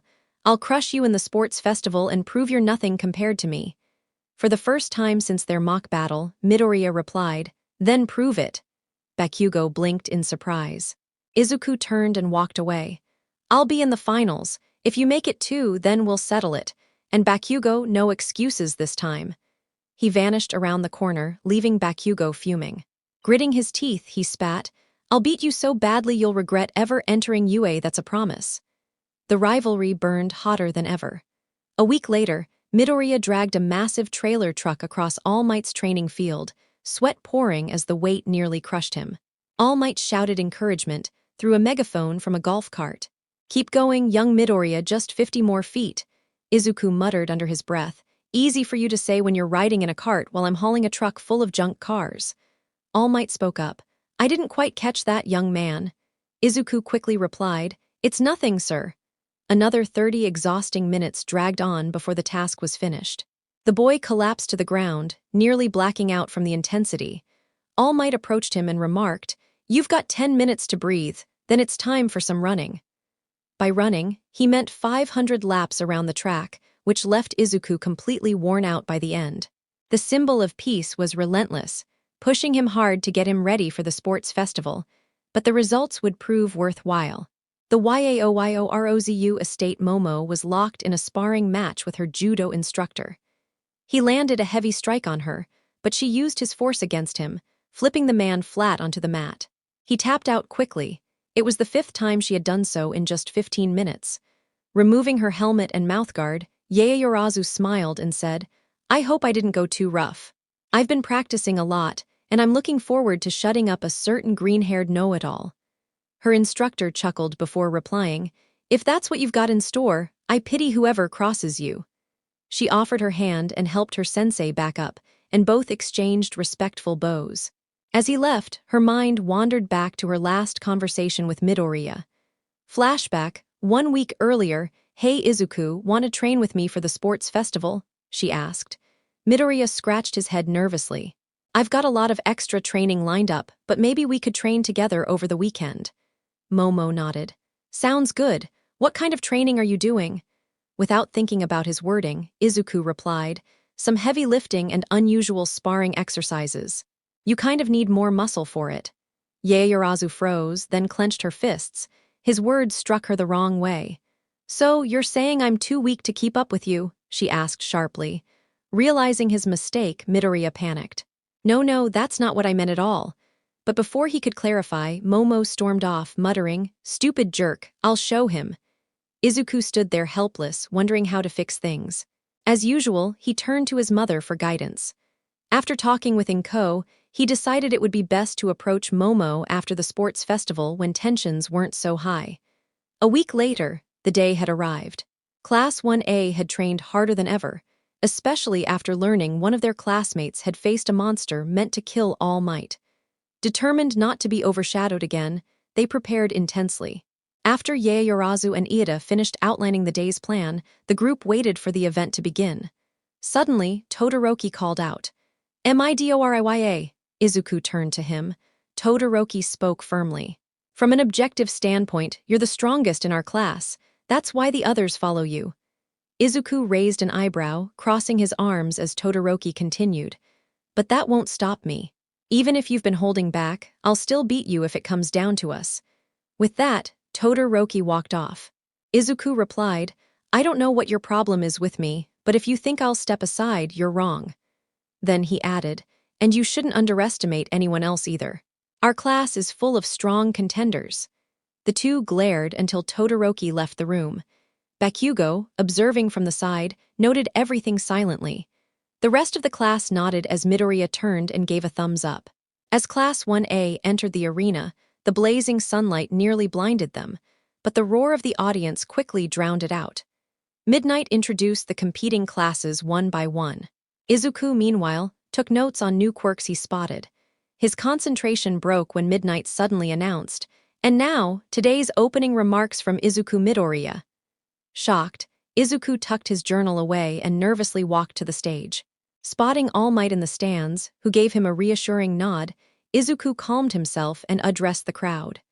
"It's an honor to stand here with such incredible peers. I'd like you all to do something. Close your eyes and picture the best version of yourself, because that's who you truly are. Forget any doubts. I'm here today because someone believed in my dream of becoming a hero, and I believe all of us share that same dream. So let's give it our all and go plus ultra." The crowd erupted into cheers and applause. Izuku returned to his classmates, many offering him encouragement. Bakugo only scoffed, unimpressed, as Midnight spun the wheel to decide the first event. It landed on the obstacle race. As the rules were explained, Midoriya stretched and removed his special wrist and ankle weights designed by the support course at All Might's request. It felt like a car had been lifted off him. Just then he heard a familiar voice. "Ready to lose today?" It was Kendo, stretching nearby. Izuku smirked. "Sure, but I didn't realize the underworld froze over. Guess I should have checked the news before leaving home." Kendo's expression hardened. "We'll see which class makes it further." She walked away, leaving Izuku thoughtful. He spotted Yaoyorozu preparing but chose not to approach her just yet. Everyone lined up as the countdown began. 10, 9, 8, 7, 6. "Good luck," Uraraka whispered beside Izuku. "Same to you," he replied just before Midnight shouted, "Go!" The crowd of students surged into the tunnel, crammed shoulder to shoulder.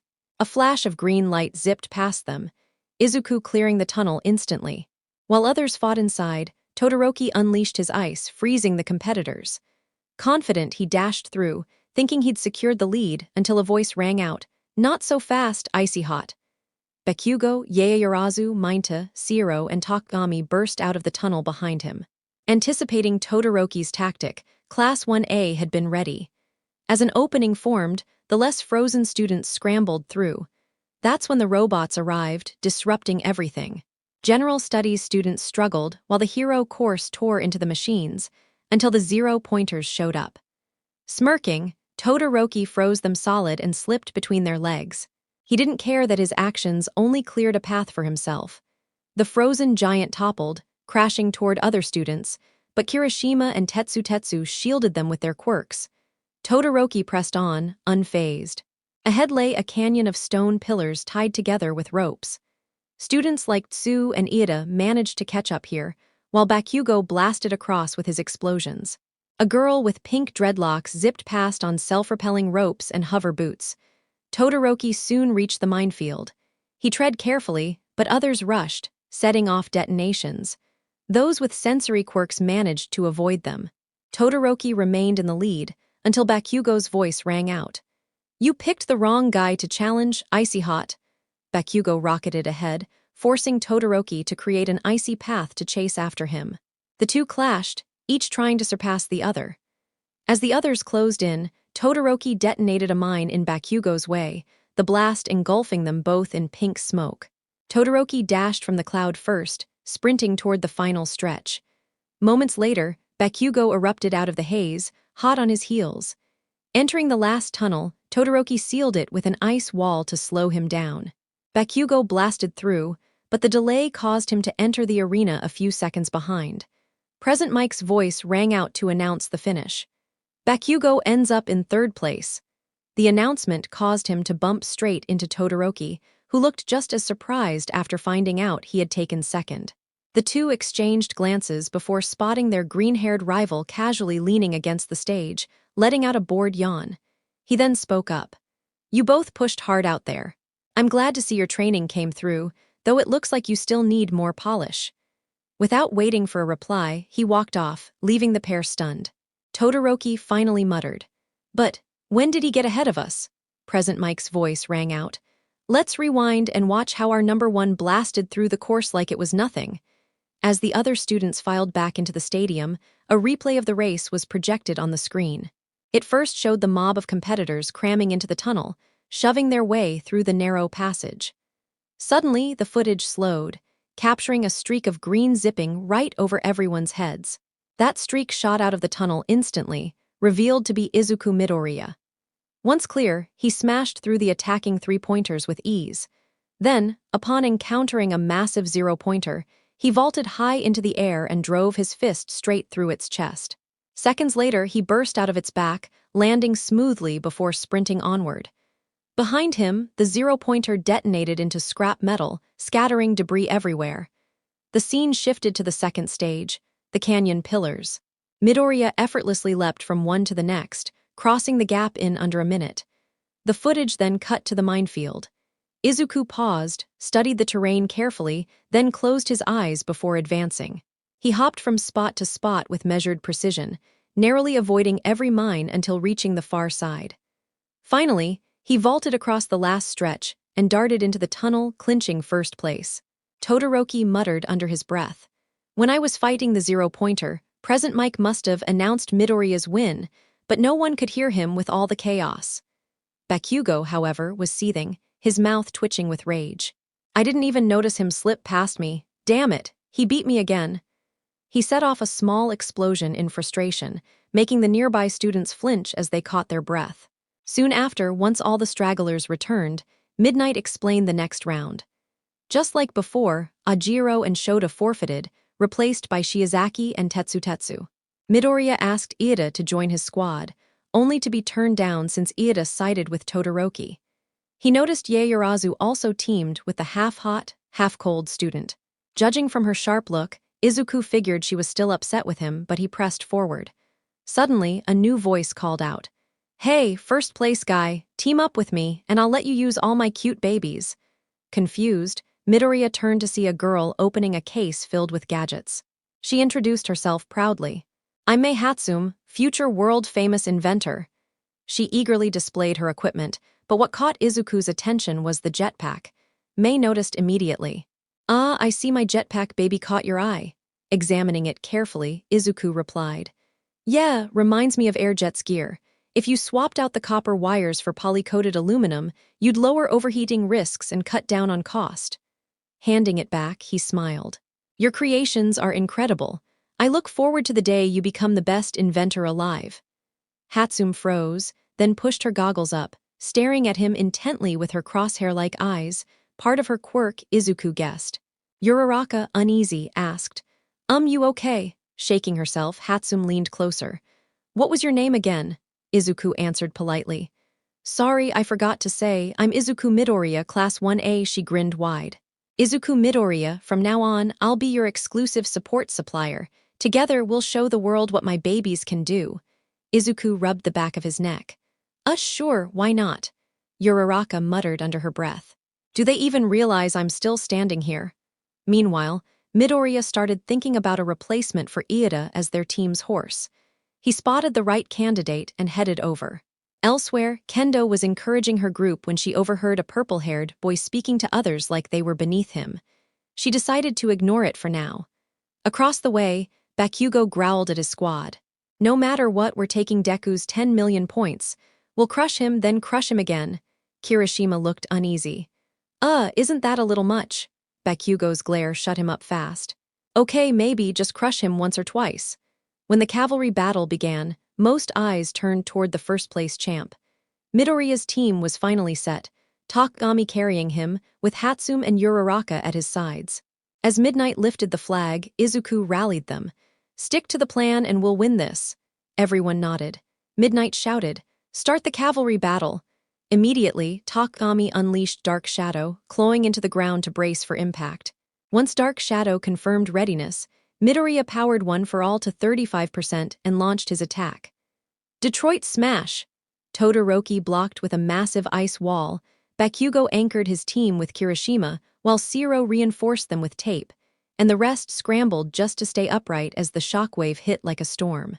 Dust engulfed the arena, until suddenly Midoriya's squad burst out of the haze, floating high above. Then a blast of wind scattered the dust, revealing that several teams had already lost their headbands. Team Todoroki, still holding their points, looked up at them. Class 1B saw an opening, with Monoma targeting Bakugo's squad, a mistake he'd regret. As Bakugo's group lunged for revenge, Midoriya's team descended. But Izuku's danger sense flared, and he called for Takagami to block Gyro's incoming strike. "You'll have to be faster than that," he taunted. Next, flying horns streaked toward them. Izuku flicked his fingers, firing a Delaware smash that knocked them aside. But before they could launch again, slingshot projectiles struck the jetpack and hover boots, grounding them. The culprits Todoroki, Yaoyorozu, and Kaminari encircled them with ice. Todoroki smirked. "Your fun at the top ends here. That headband is mine." Midoriya grinned back. "Is that so? Hate to disappoint you, then."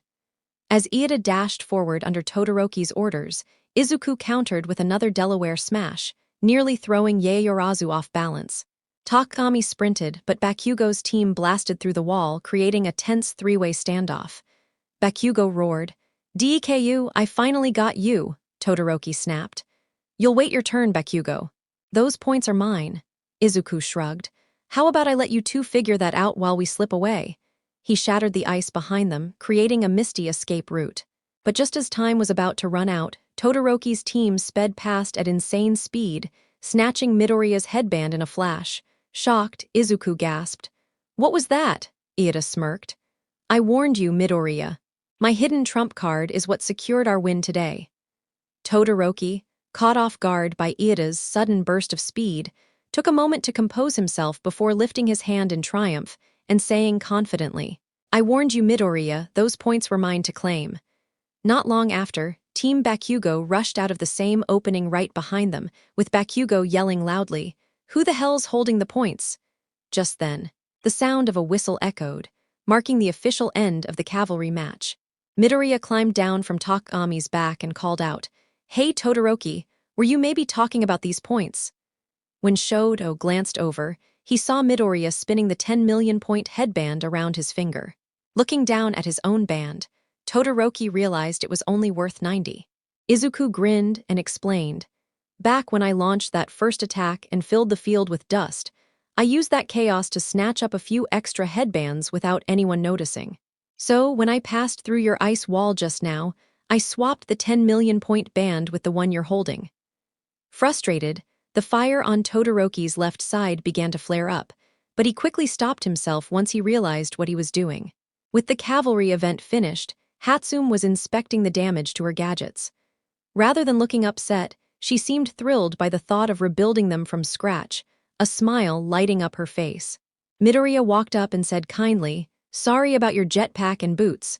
Once this festival's over, I could swing by the support course to help fix them if you'd like." Hatsum suddenly felt her cheeks warm up, a faint blush forming. Midoriya tilted his head and asked, "You're looking kind of flushed. Are you feeling hot? Want me to grab you something to drink?" Turning her back toward him, she quickly replied, "No, I'm fine. Just glad my babies weren't totally ruined." Izuku gave her an encouraging smile. "Good, I'll see you later then. Best of luck in the next stage." He walked off, leaving Hatsum with a strange, unfamiliar feeling she couldn't shake. As Midoriya pushed through the crowd of students, Todoroki stopped him, requesting a private talk. Agreeing, Izuku went to chat with Uraraka first, but before he could reach her, someone called out, "Impressive work securing that win. Your quirk must be something fierce." Midoriya turned to see the purple-haired boy he'd noticed outside Class 1A weeks before, Shinso. Before he could respond, someone covered his mouth from behind. "Don't say a word to him." From the corner of his eye, Midoriya saw it was Ajiro. Shinso smirked knowingly and walked away, while Ajiro whispered for him to come along. Soon after, Present Mike's voice blasted over the speakers, announcing the matchups for the final stage, one-on-one duels, the highlight of the sports festival. In a quiet hallway, Izuku stood across from Todoroki. Breaking the silence, he asked, "So what is it? I figured you've made it clear you don't like me." Todoroki finally spoke. "I need to apologize." The words caught Midoriya off guard, though he kept quiet. "Back there, when I noticed you switched the headbands, I nearly lost control and used my flames. I swore I'd never use them because of my father. Do you know what a quirk marriage is?" After sharing his story, Midoriya took the chance to reply, "I get what you're saying, but here's what confuses me." Todoroki waited, curious. "You clearly hate the idea of being dragged into your father's rivalry with All Might, yet you're lashing out at everyone else because of it.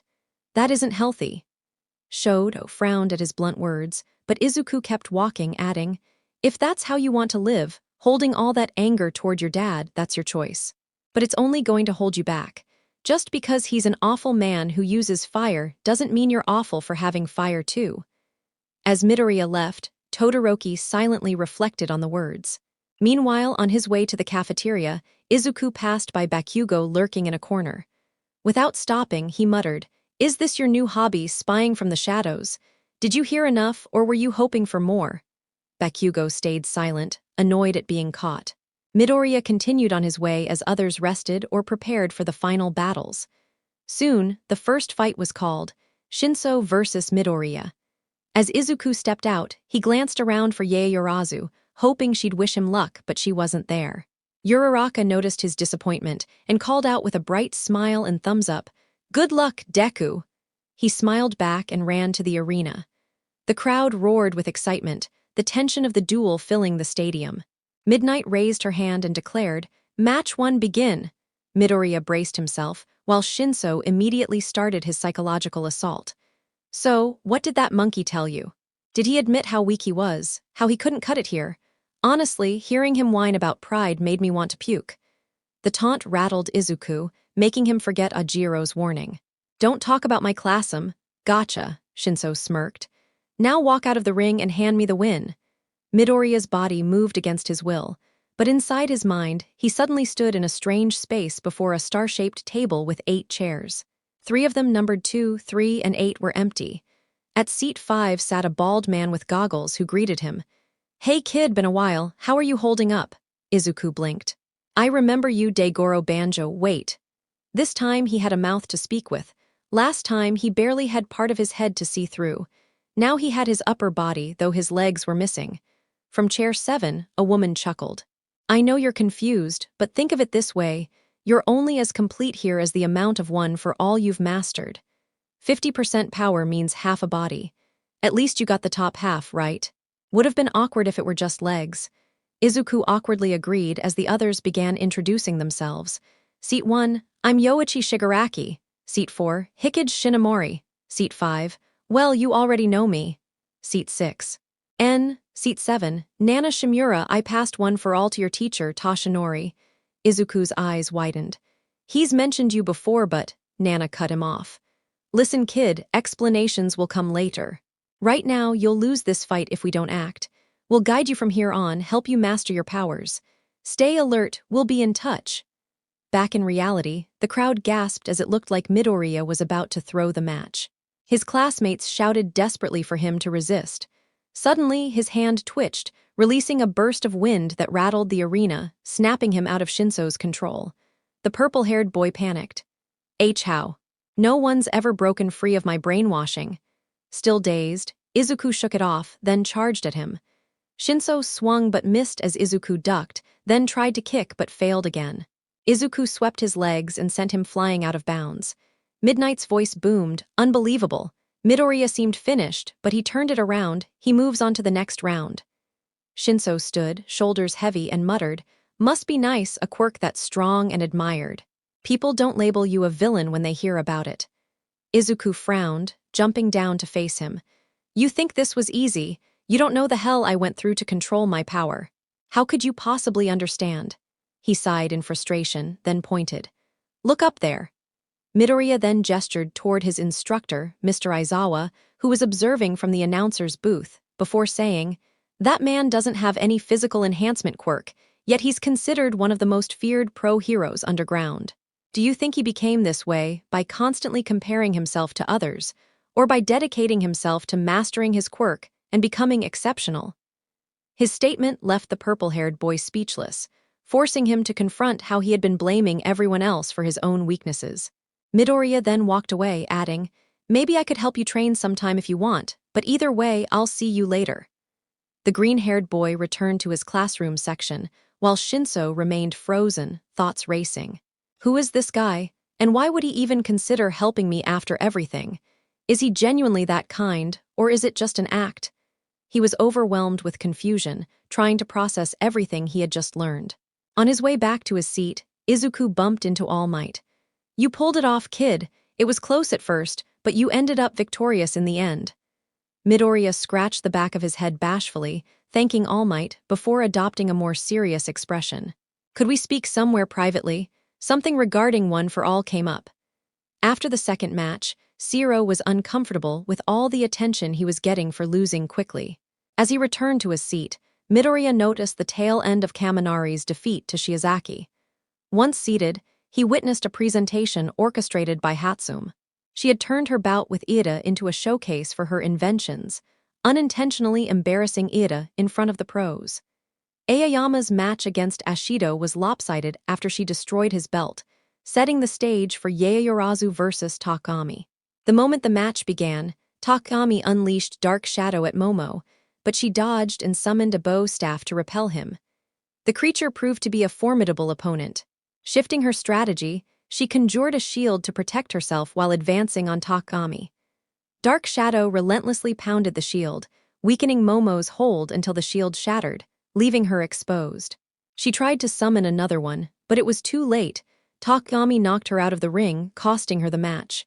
Despite this, Takami extended a hand to help her up, and she accepted it. They bowed to each other before leaving the ring. Though she hit it, the loss weighed heavily on Yaoyorozu, leaving her feeling like a failure. Seeking a quiet place to process her emotions, she wandered into a tunnel and encountered someone she had been upset with for over a week. Midoriya noticed her approaching and spoke before she could pass. I don't know if you realize this, but I'm proud of you. She stopped, turning toward him as Izuku caught up. You were incredible out there. Even though Takami won, you displayed your skills impressively. You might think you could have done more, but don't put that pressure on yourself, it's dangerous. I know you'll get them next year. Remember, it's only been a few months since school began, and we've already achieved a lot. I know you want some time alone, so I'll leave you be, and I want to apologize for what I said. Momo listened intently to his next words. My comment might have sounded harsh, but for my training, I had to pull a semi-truck without using my quirk and then run 100 kilometers consecutively. I never meant to suggest you couldn't do that too, I just didn't want you to get hurt. Midoriya left her alone, but his words lingered in her mind. The next match between Kirishima and Tetsu became monotonous until they knocked each other out cold. This led to an unexpected match that no one wanted to miss, Uraraka versus Bakugo. Midoriya feared for his friend, knowing Bakugo's explosive nature. Ultimately, Uraraka cornered him, but his raw strength crushed any hope of victory. Present Mike announced, the first fight of the second round is about to begin. We have the one-shot king, Shoto Todoroki, son of the number 2 hero, facing off against the green-haired powerhouse who surprised everyone this year, Izuku Midoriya. The crowd erupted, cheering both fighters. Tension hung in the air, neither would back down. Midnight then asked, are both fighters ready? The two assumed their stances as the hero cracked her whip to signal the start. Todoroki immediately erected a massive ice structure, trapping Midoriya. The audience held their breath, assuming the green-haired boy was finished. Midnight checked the ice for signs of movement, but it was too dense to see. Just as she was about to call the match, the front of the ice mass exploded, sending shards flying as Midoriya burst out like a projectile toward Todoroki. The boy had no choice but to defend, but the blow's power sent him crashing into a wall of ice. The crowd erupted, witnessing Midoriya's incredible speed and strength. Izuku, inwardly shivering, muttered, hoping for aid from One for All's vestiges. I could really use a heat quirk right now. No response came, so he refocused on the fight. Todoroki winced from the impact, his forearms sore, adding immense pressure. I need to slow him down. If he closes the distance, it's over. Todoroki unleashed ice walls to throw Midoriya off balance, forcing constant dodges while searching for an opening. As Midoriya leapt, Todoroki tried to trap one of his legs in ice, but the boy escaped, landing on the free leg. Todoroki struck again, but Midoriya countered, using the frozen leg to kick him in the face, breaking free. Midnight declared, both fighters are down, it looks like it could be over. Both stood, bruised and weary. Midoriya shattered the remaining ice, while Todoroki's right side remained frosty, sore from the kick. Todoroki's own reflection in Midoriya's words rekindled a buried memory. Flames erupted from his left side, shocking the stadium. Midoriya smiled, seeing his classmate cast aside his previous limitations. Todoroki warned, don't get too comfortable, helping your opponent might make you lose. Izuku activated 50% of One for All, bracing for Todoroki's next strike. Like I said, I won't back down from anyone. Bring it on, Present Mike shouted. They're going all out. Will Todoroki's flames prevail, or will Midoriya's power dominate? Todoroki unleashed a massive ice wave, but Midoriya dodged, closing the gap. Todoroki thought, now I see why everyone admires him. Thank you, Midoriya. He unleashed his flames, triggering a chemical reaction with the cold, resulting in a massive explosion. Both heroes were thrown from the ring, leaving the crowd in Class 1A in shock. Denki muttered, that's unfair, how can anyone compete with that? Shoji simply nodded, equally stunned. I had no idea they were capable of this. Bakugo tried to hide his surprise, though he hadn't fully grasped the extent of his classmates' abilities. He concentrated on the match, searching for any weakness to exploit. As the dust cleared and the remnants of the arena became visible, Midoriya was spotted near the edge of the platform, his PE uniform scorched and torn at the top, breathing heavily. Todoroki lay unconscious outside the ring. Midnight stepped forward to declare the result. Shoto Todoroki has been eliminated from the ring. Izuku Midoriya advances to the next round. Applause erupted across the stadium. Midoriya moved to check on his opponent until the medical bots arrived, escorting Todoroki away to the nurse's office. Momo watched in awe at the scene, but her excitement quickly shifted to concern as she noticed the extent of Midoriya's injuries. Once the match concluded, her face brightened at seeing her friend victorious. His words echoed in her mind as she studied his bruises. I'm proud of you. I didn't want you hurt. I know how strong you are. She wondered how she would have fared if she had faced that attack herself, contemplating the type of training required to endure such a blast. Glancing at him again, admiration for the green-haired boy filled her heart. Now that the match was over, she wanted to check on him. Upon reaching the nurse's office, she found Hatsum there, measuring and jotting notes while examining Midoriya. A strange unease washed over her at the sight. Midoriya noticed her gaze and asked, "Yaoyorozu, is something wrong?" Momo shook her head. "No, I just wanted to make sure you're okay." "Looks like you're busy, I'll come back later." Hatsum interrupted. "No need, I've got all the data I need." She left, leaving the two alone. Midoriya broke the silence. "So, how are you holding up?" Momo raised an eyebrow. "I should be asking you that. After taking Todoroki's fire, I'm surprised you're not charred." Midoriya chuckled, scratching the back of his head and tapping his chin. "I anticipated his flames and positioned myself close enough to strike immediately. I still got hit a bit, but it worked out in the end." Yaoyorozu wasn't sure if that was brilliant or reckless. She shook her head. "Only you would think running into a flamethrower was a good plan." They laughed together before Momo asked, "When did Uraraka and Ida get so close?" "I see them together more often now."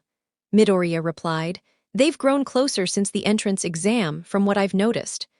Before Momo could respond, Todoroki stirred in the bed beside them, groaning as he sat up. Midoriya asked, "How are you feeling?" Todoroki replied, "Not too bad, all things considered." Midoriya hopped down from his bed, extended a fist, and said, "I look forward to our rematch." Todoroki grinned and returned the gesture. "Yeah, me too."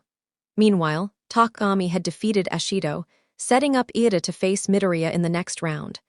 When Ida charged at full speed, Midoriya used his opponent's momentum against him, jumping above and striking from behind with a Delaware smash, knocking Ida out of the ring.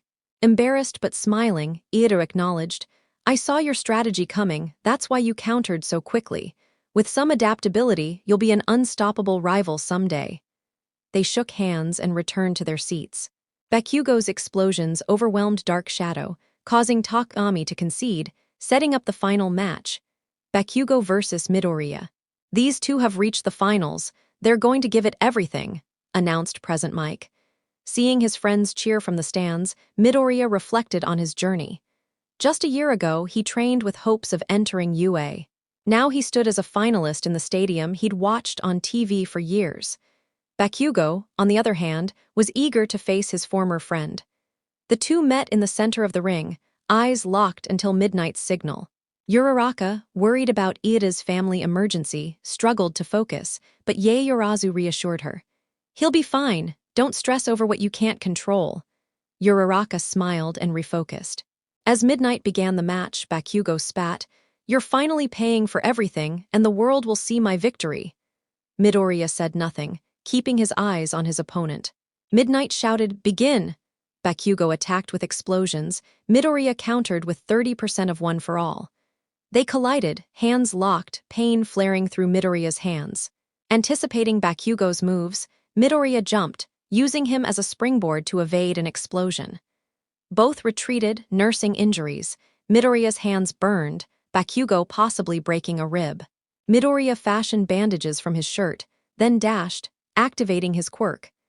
Bakugo attempted a precise blast, only to find Midoriya evading and striking with a Delaware smash.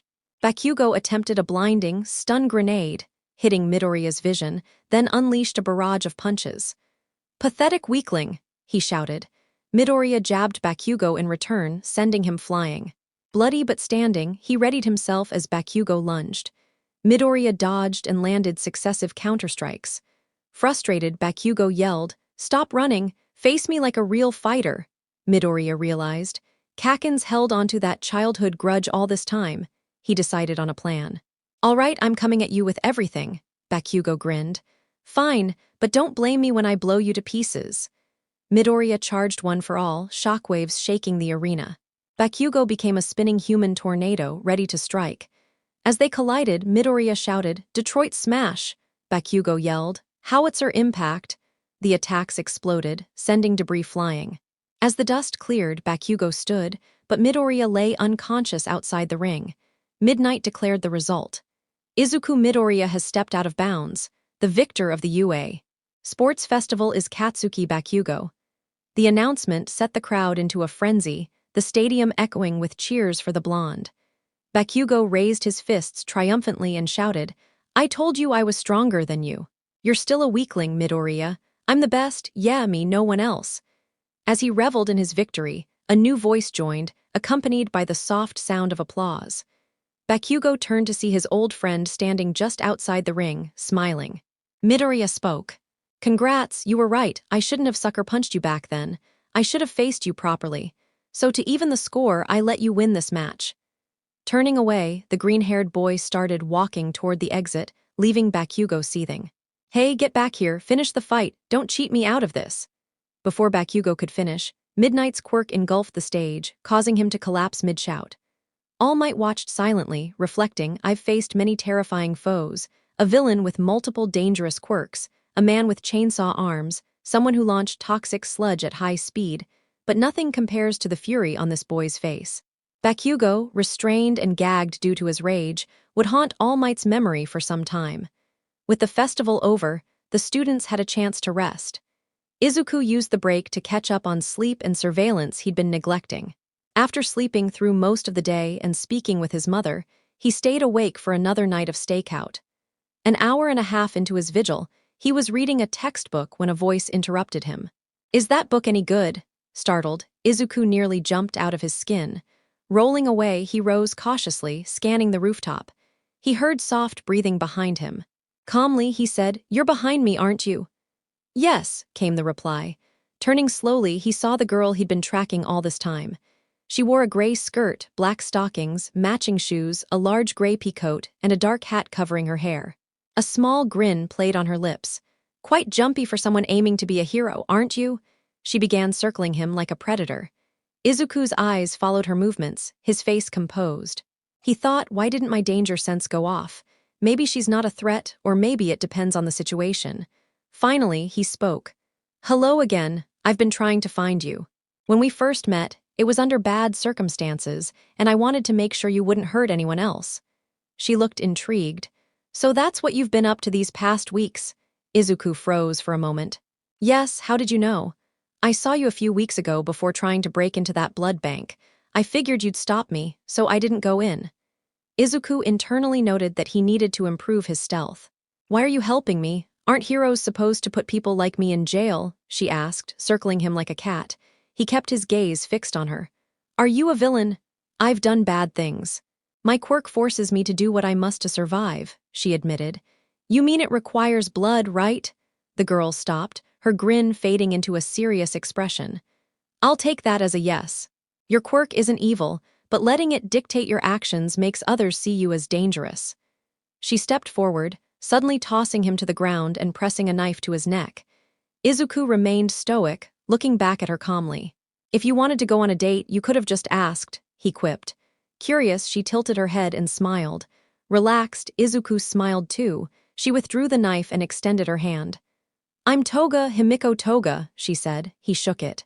Nice to meet you officially, Himiko Toga. I'm Izuku Midoriya. I saw you came in second at the UA Sports Festival, she interrupted. The televised event made him momentarily self-conscious, but he focused on the conversation. They perched on a nearby air duct and began talking. You're only a first year, so the police haven't noticed me. Are you trying to be some vigilante? She asked. He shook his head. No. If I told the police, they'd lock you up for attacking that guy. You needed help, and I wanted to guide you. I have a friend who helps people with quirks like yours, and I wanted you to meet them. She frowned. Let me guess, they're in a psychiatric facility wanting to medicate me. Izuku smiled. No, she's a retired pro hero and a nurse. She likes hitting me on the head and always has candy for her patients. Toga paused, then glanced at him.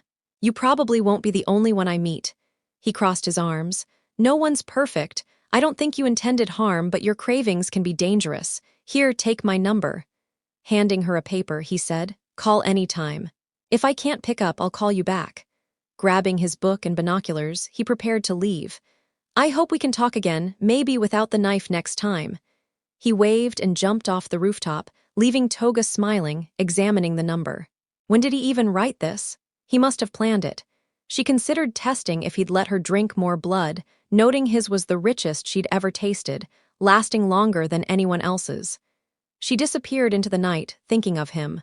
2 days later, class 1A gathered as Mr. Aizawa announced the internship recruitment results.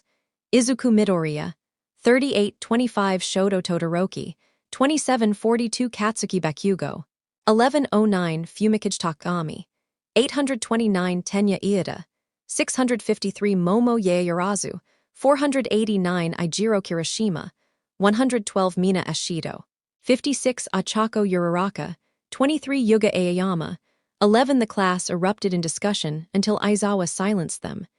Everyone will still participate. You'll be assigned to pro heroes for a week to gain field experience. Cheering subsided when a new course was announced. Hero Informatics, a fancy term for hero names. Midnight entered, guiding students to choose names. Izuku approached last. Memories crossed his mind.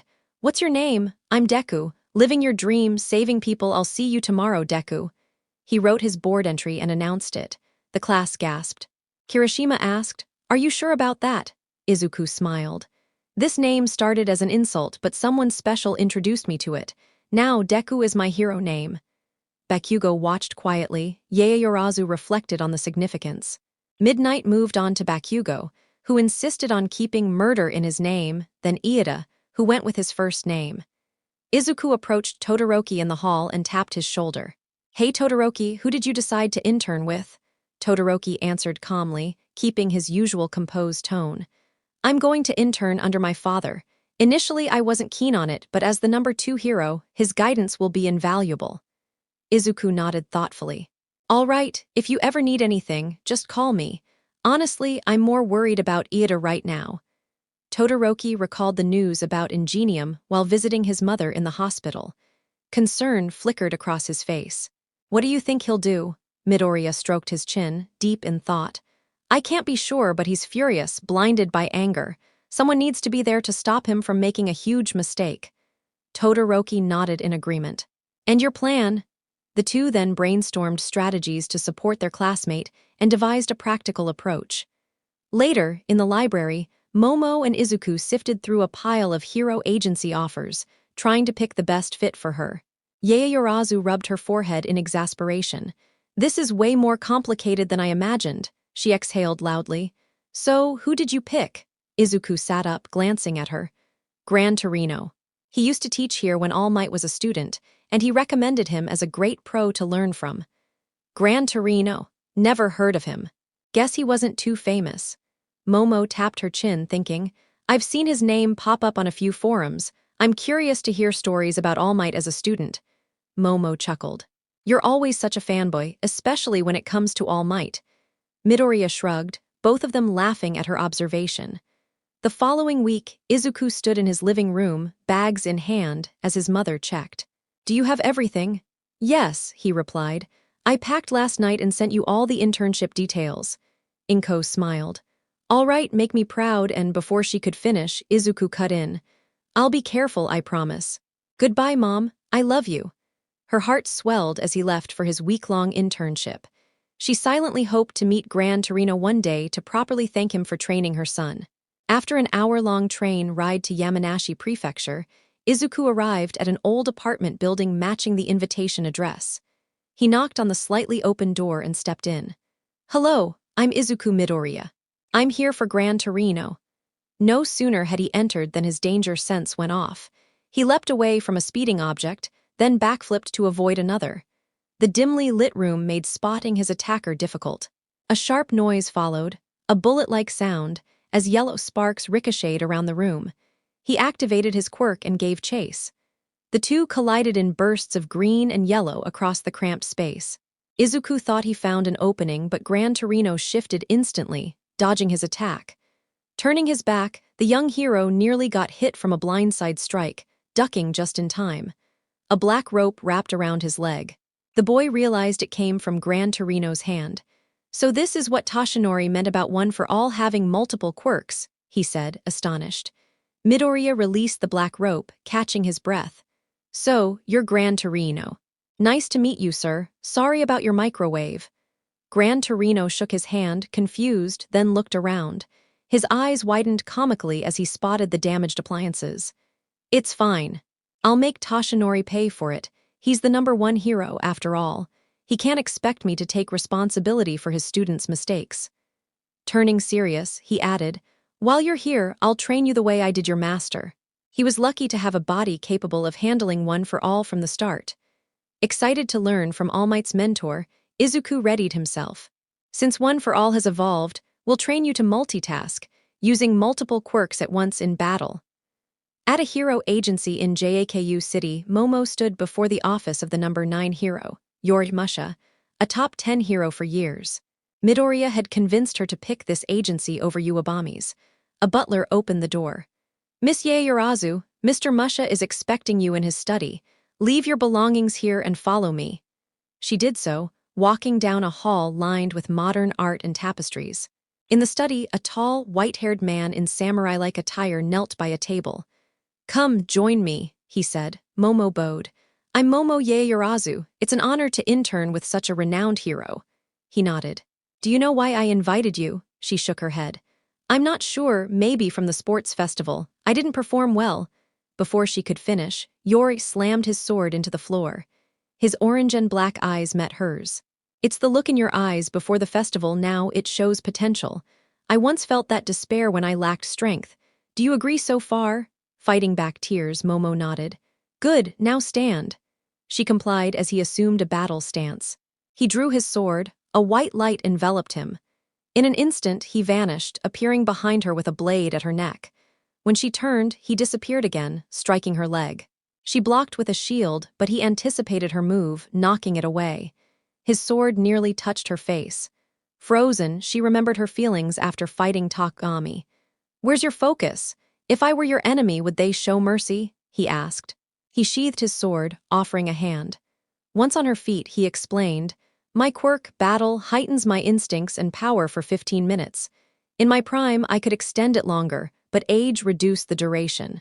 So I had to rely on speed." Momo realized even at his age, he moved insanely fast. "This week, I'll help you conquer fear and become an unstoppable force. Draw your weapon and prepare." Momo grinned, creating a matching sword. A few days later, Izuku strained in a warehouse, bench-pressing a bus loaded with weights. Pain shot through him.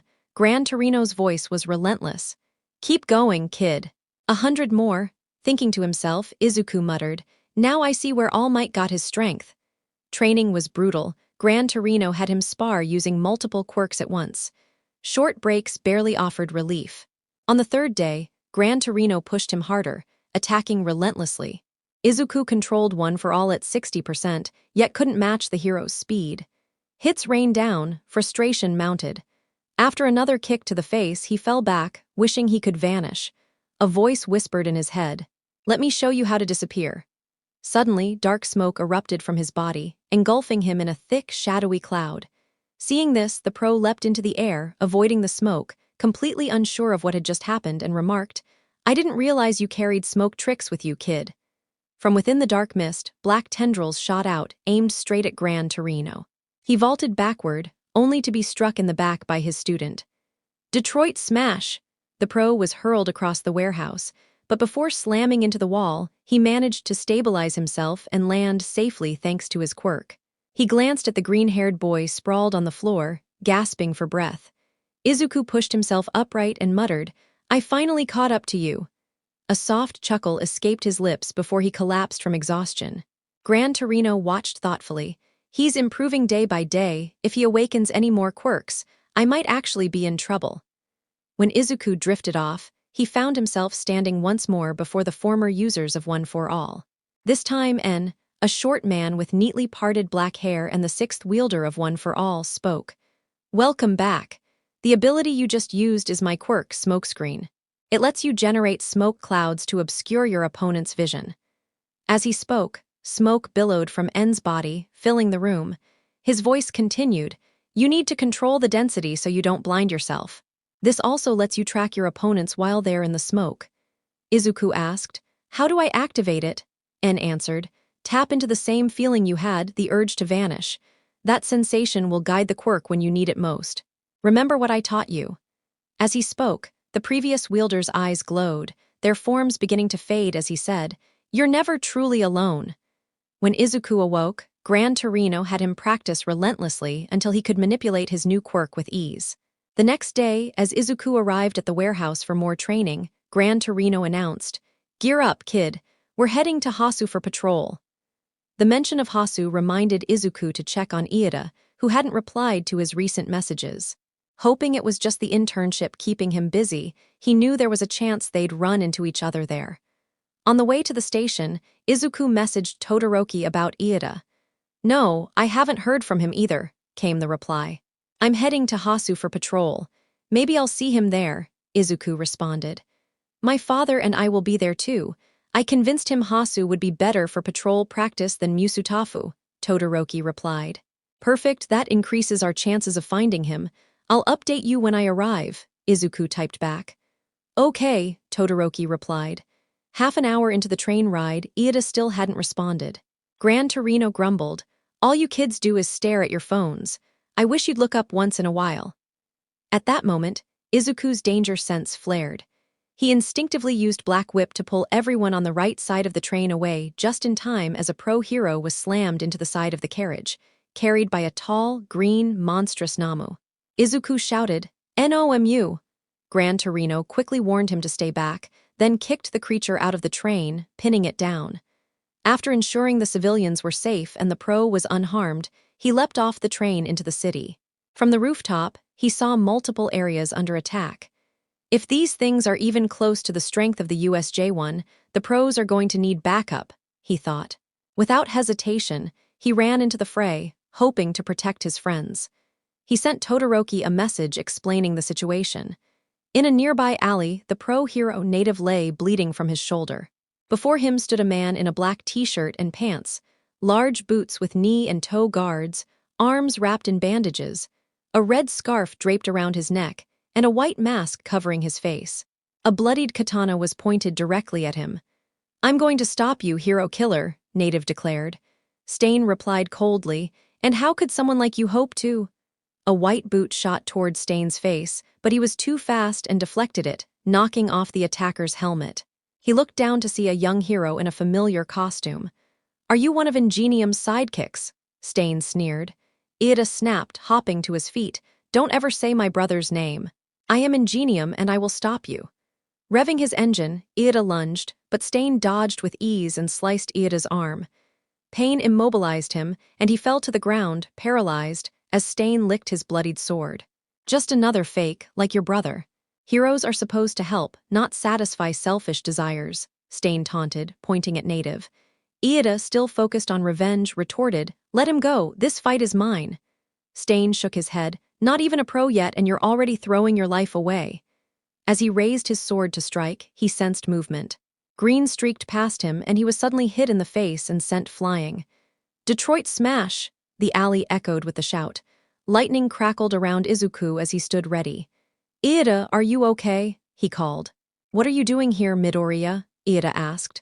"Saving you from yourself, idiot. You're the vice rep, act like it. After this, we're talking," Izuku said. He sent his location to Todoroki while observing the alley. Danger flared as Stain charged. Smoke filled the alley just as Stain swung, missing him. He waved his sword blindly through the smoke but was kicked down. Izuku leapt, swinging a punch that Stain dodged before kicking him. Izuku landed gracefully, wind dispersing the smoke. Stain noticed the smoke's source and launched blades at Native and Iida. Izuku flipped over them, grabbing the knives with Black Whip. Bouncing off a wall, he prepared to confront Stain, who came at him with 3 blades from different directions. Flames suddenly shot from the alley's entrance, forcing Stain to dodge while Izuku avoided the knives. Todoroki arrived next to Iida. "Next time, say I'm fighting the hero killer instead of just sending the location," he said. Izuku replied, "Not enough time. First, we get him some help before he bleeds out." Stain sneered, "At least one of you might be a worthy hero. You'll fit perfectly in the society I'm building." Izuku countered, "There are better ways to teach heroes to be serious than just killing those you deem unworthy." Stain shook his head, "No time for brats. More heroes need purging, and I have unfinished business with the fake with the hands all over his face." Remembering the USJ attack, Izuku anticipated the target. As Stain lunged at Native, Izuku used Delaware Smash to send him flying. "Todoroki," he said, "when I draw him to the alley's end, make an ice wall as tall as you can between us." Shodo looked confused. What do you mean? Let's fight him together. Izuku just nodded, ready to execute his plan. Look, he's giving everything he's got to take down Native and Iida. If we don't stop his bleeding, he won't make it. Trust me, I can handle this. Izuku locked eyes with Shodo, determination radiating from him, until Shodo nodded in reassurance. Stain rose to his feet, only to notice trash cans flying toward him. He evaded some and sliced through the rest with his blade. Suddenly, a massive dumpster toppled in front of him, forcing him to leap back toward the far end of the alley. As he prepared to strike again, the boy in the green suit appeared before him, poised and ready to fight. Stain remarked, "It's unfortunate that you can't comprehend my mission to cleanse this world of the unworthy." At that moment, a towering wall of ice erupted behind the hero in training, sealing the alley and cutting off all escape. Stain observed the barrier and muttered, "Looks like I'll have to get through you to reach my real targets." Izuku smirked. "There's something I didn't tell you," he said. Green lightning crackled around him, tearing at his outfit and illuminating the alley. Stain arched an eyebrow, puzzled. "Oh, and what might that be?" Izuku replied. "I've been holding back." Using his black whip, he latched onto the walls and launched himself over Stain in an instant. Stain swung his sword, but the blade shattered on impact. Staring at the broken pieces of his katana, he watched as Izuku propelled toward him faster than before. For a fleeting moment, he saw the image of All Might's legendary strike as Izuku perfectly mimicked his teacher's technique. Detroit Smash! Harnessing 45% of One for All, Izuku's punch sent Stain crashing through the ice wall, sliding to the alley's entrance. As Shodo tended to Native's injuries, the villain fell unconscious. Small shards of ice and gusts of wind followed him as he hit the ground, still barely breathing. When Iida finally stood, he strode toward Stain, enraged. His fist swung to strike the unconscious man, only to be stopped by Izuku's grip. Iida met his friend's gaze, seeing disappointment in his eyes. Izuku exhaled, saying, "This is the legacy you want. Going to jail for attacking someone unarmed? I thought being a hero meant seeking justice, not revenge."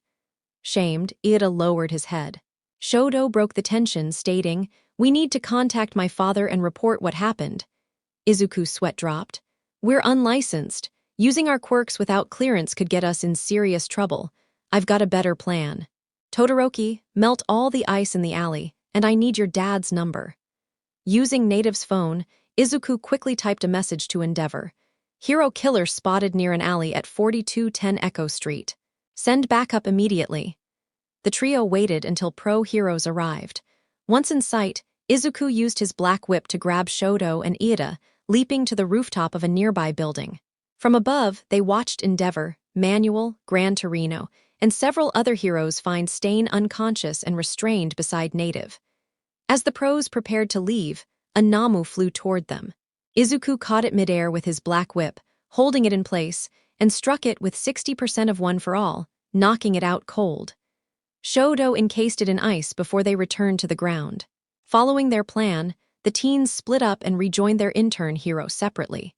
When questioned about their whereabouts, they claimed they were assisting in evacuating civilians. Gran Torino doubted their story but had no evidence to contradict it.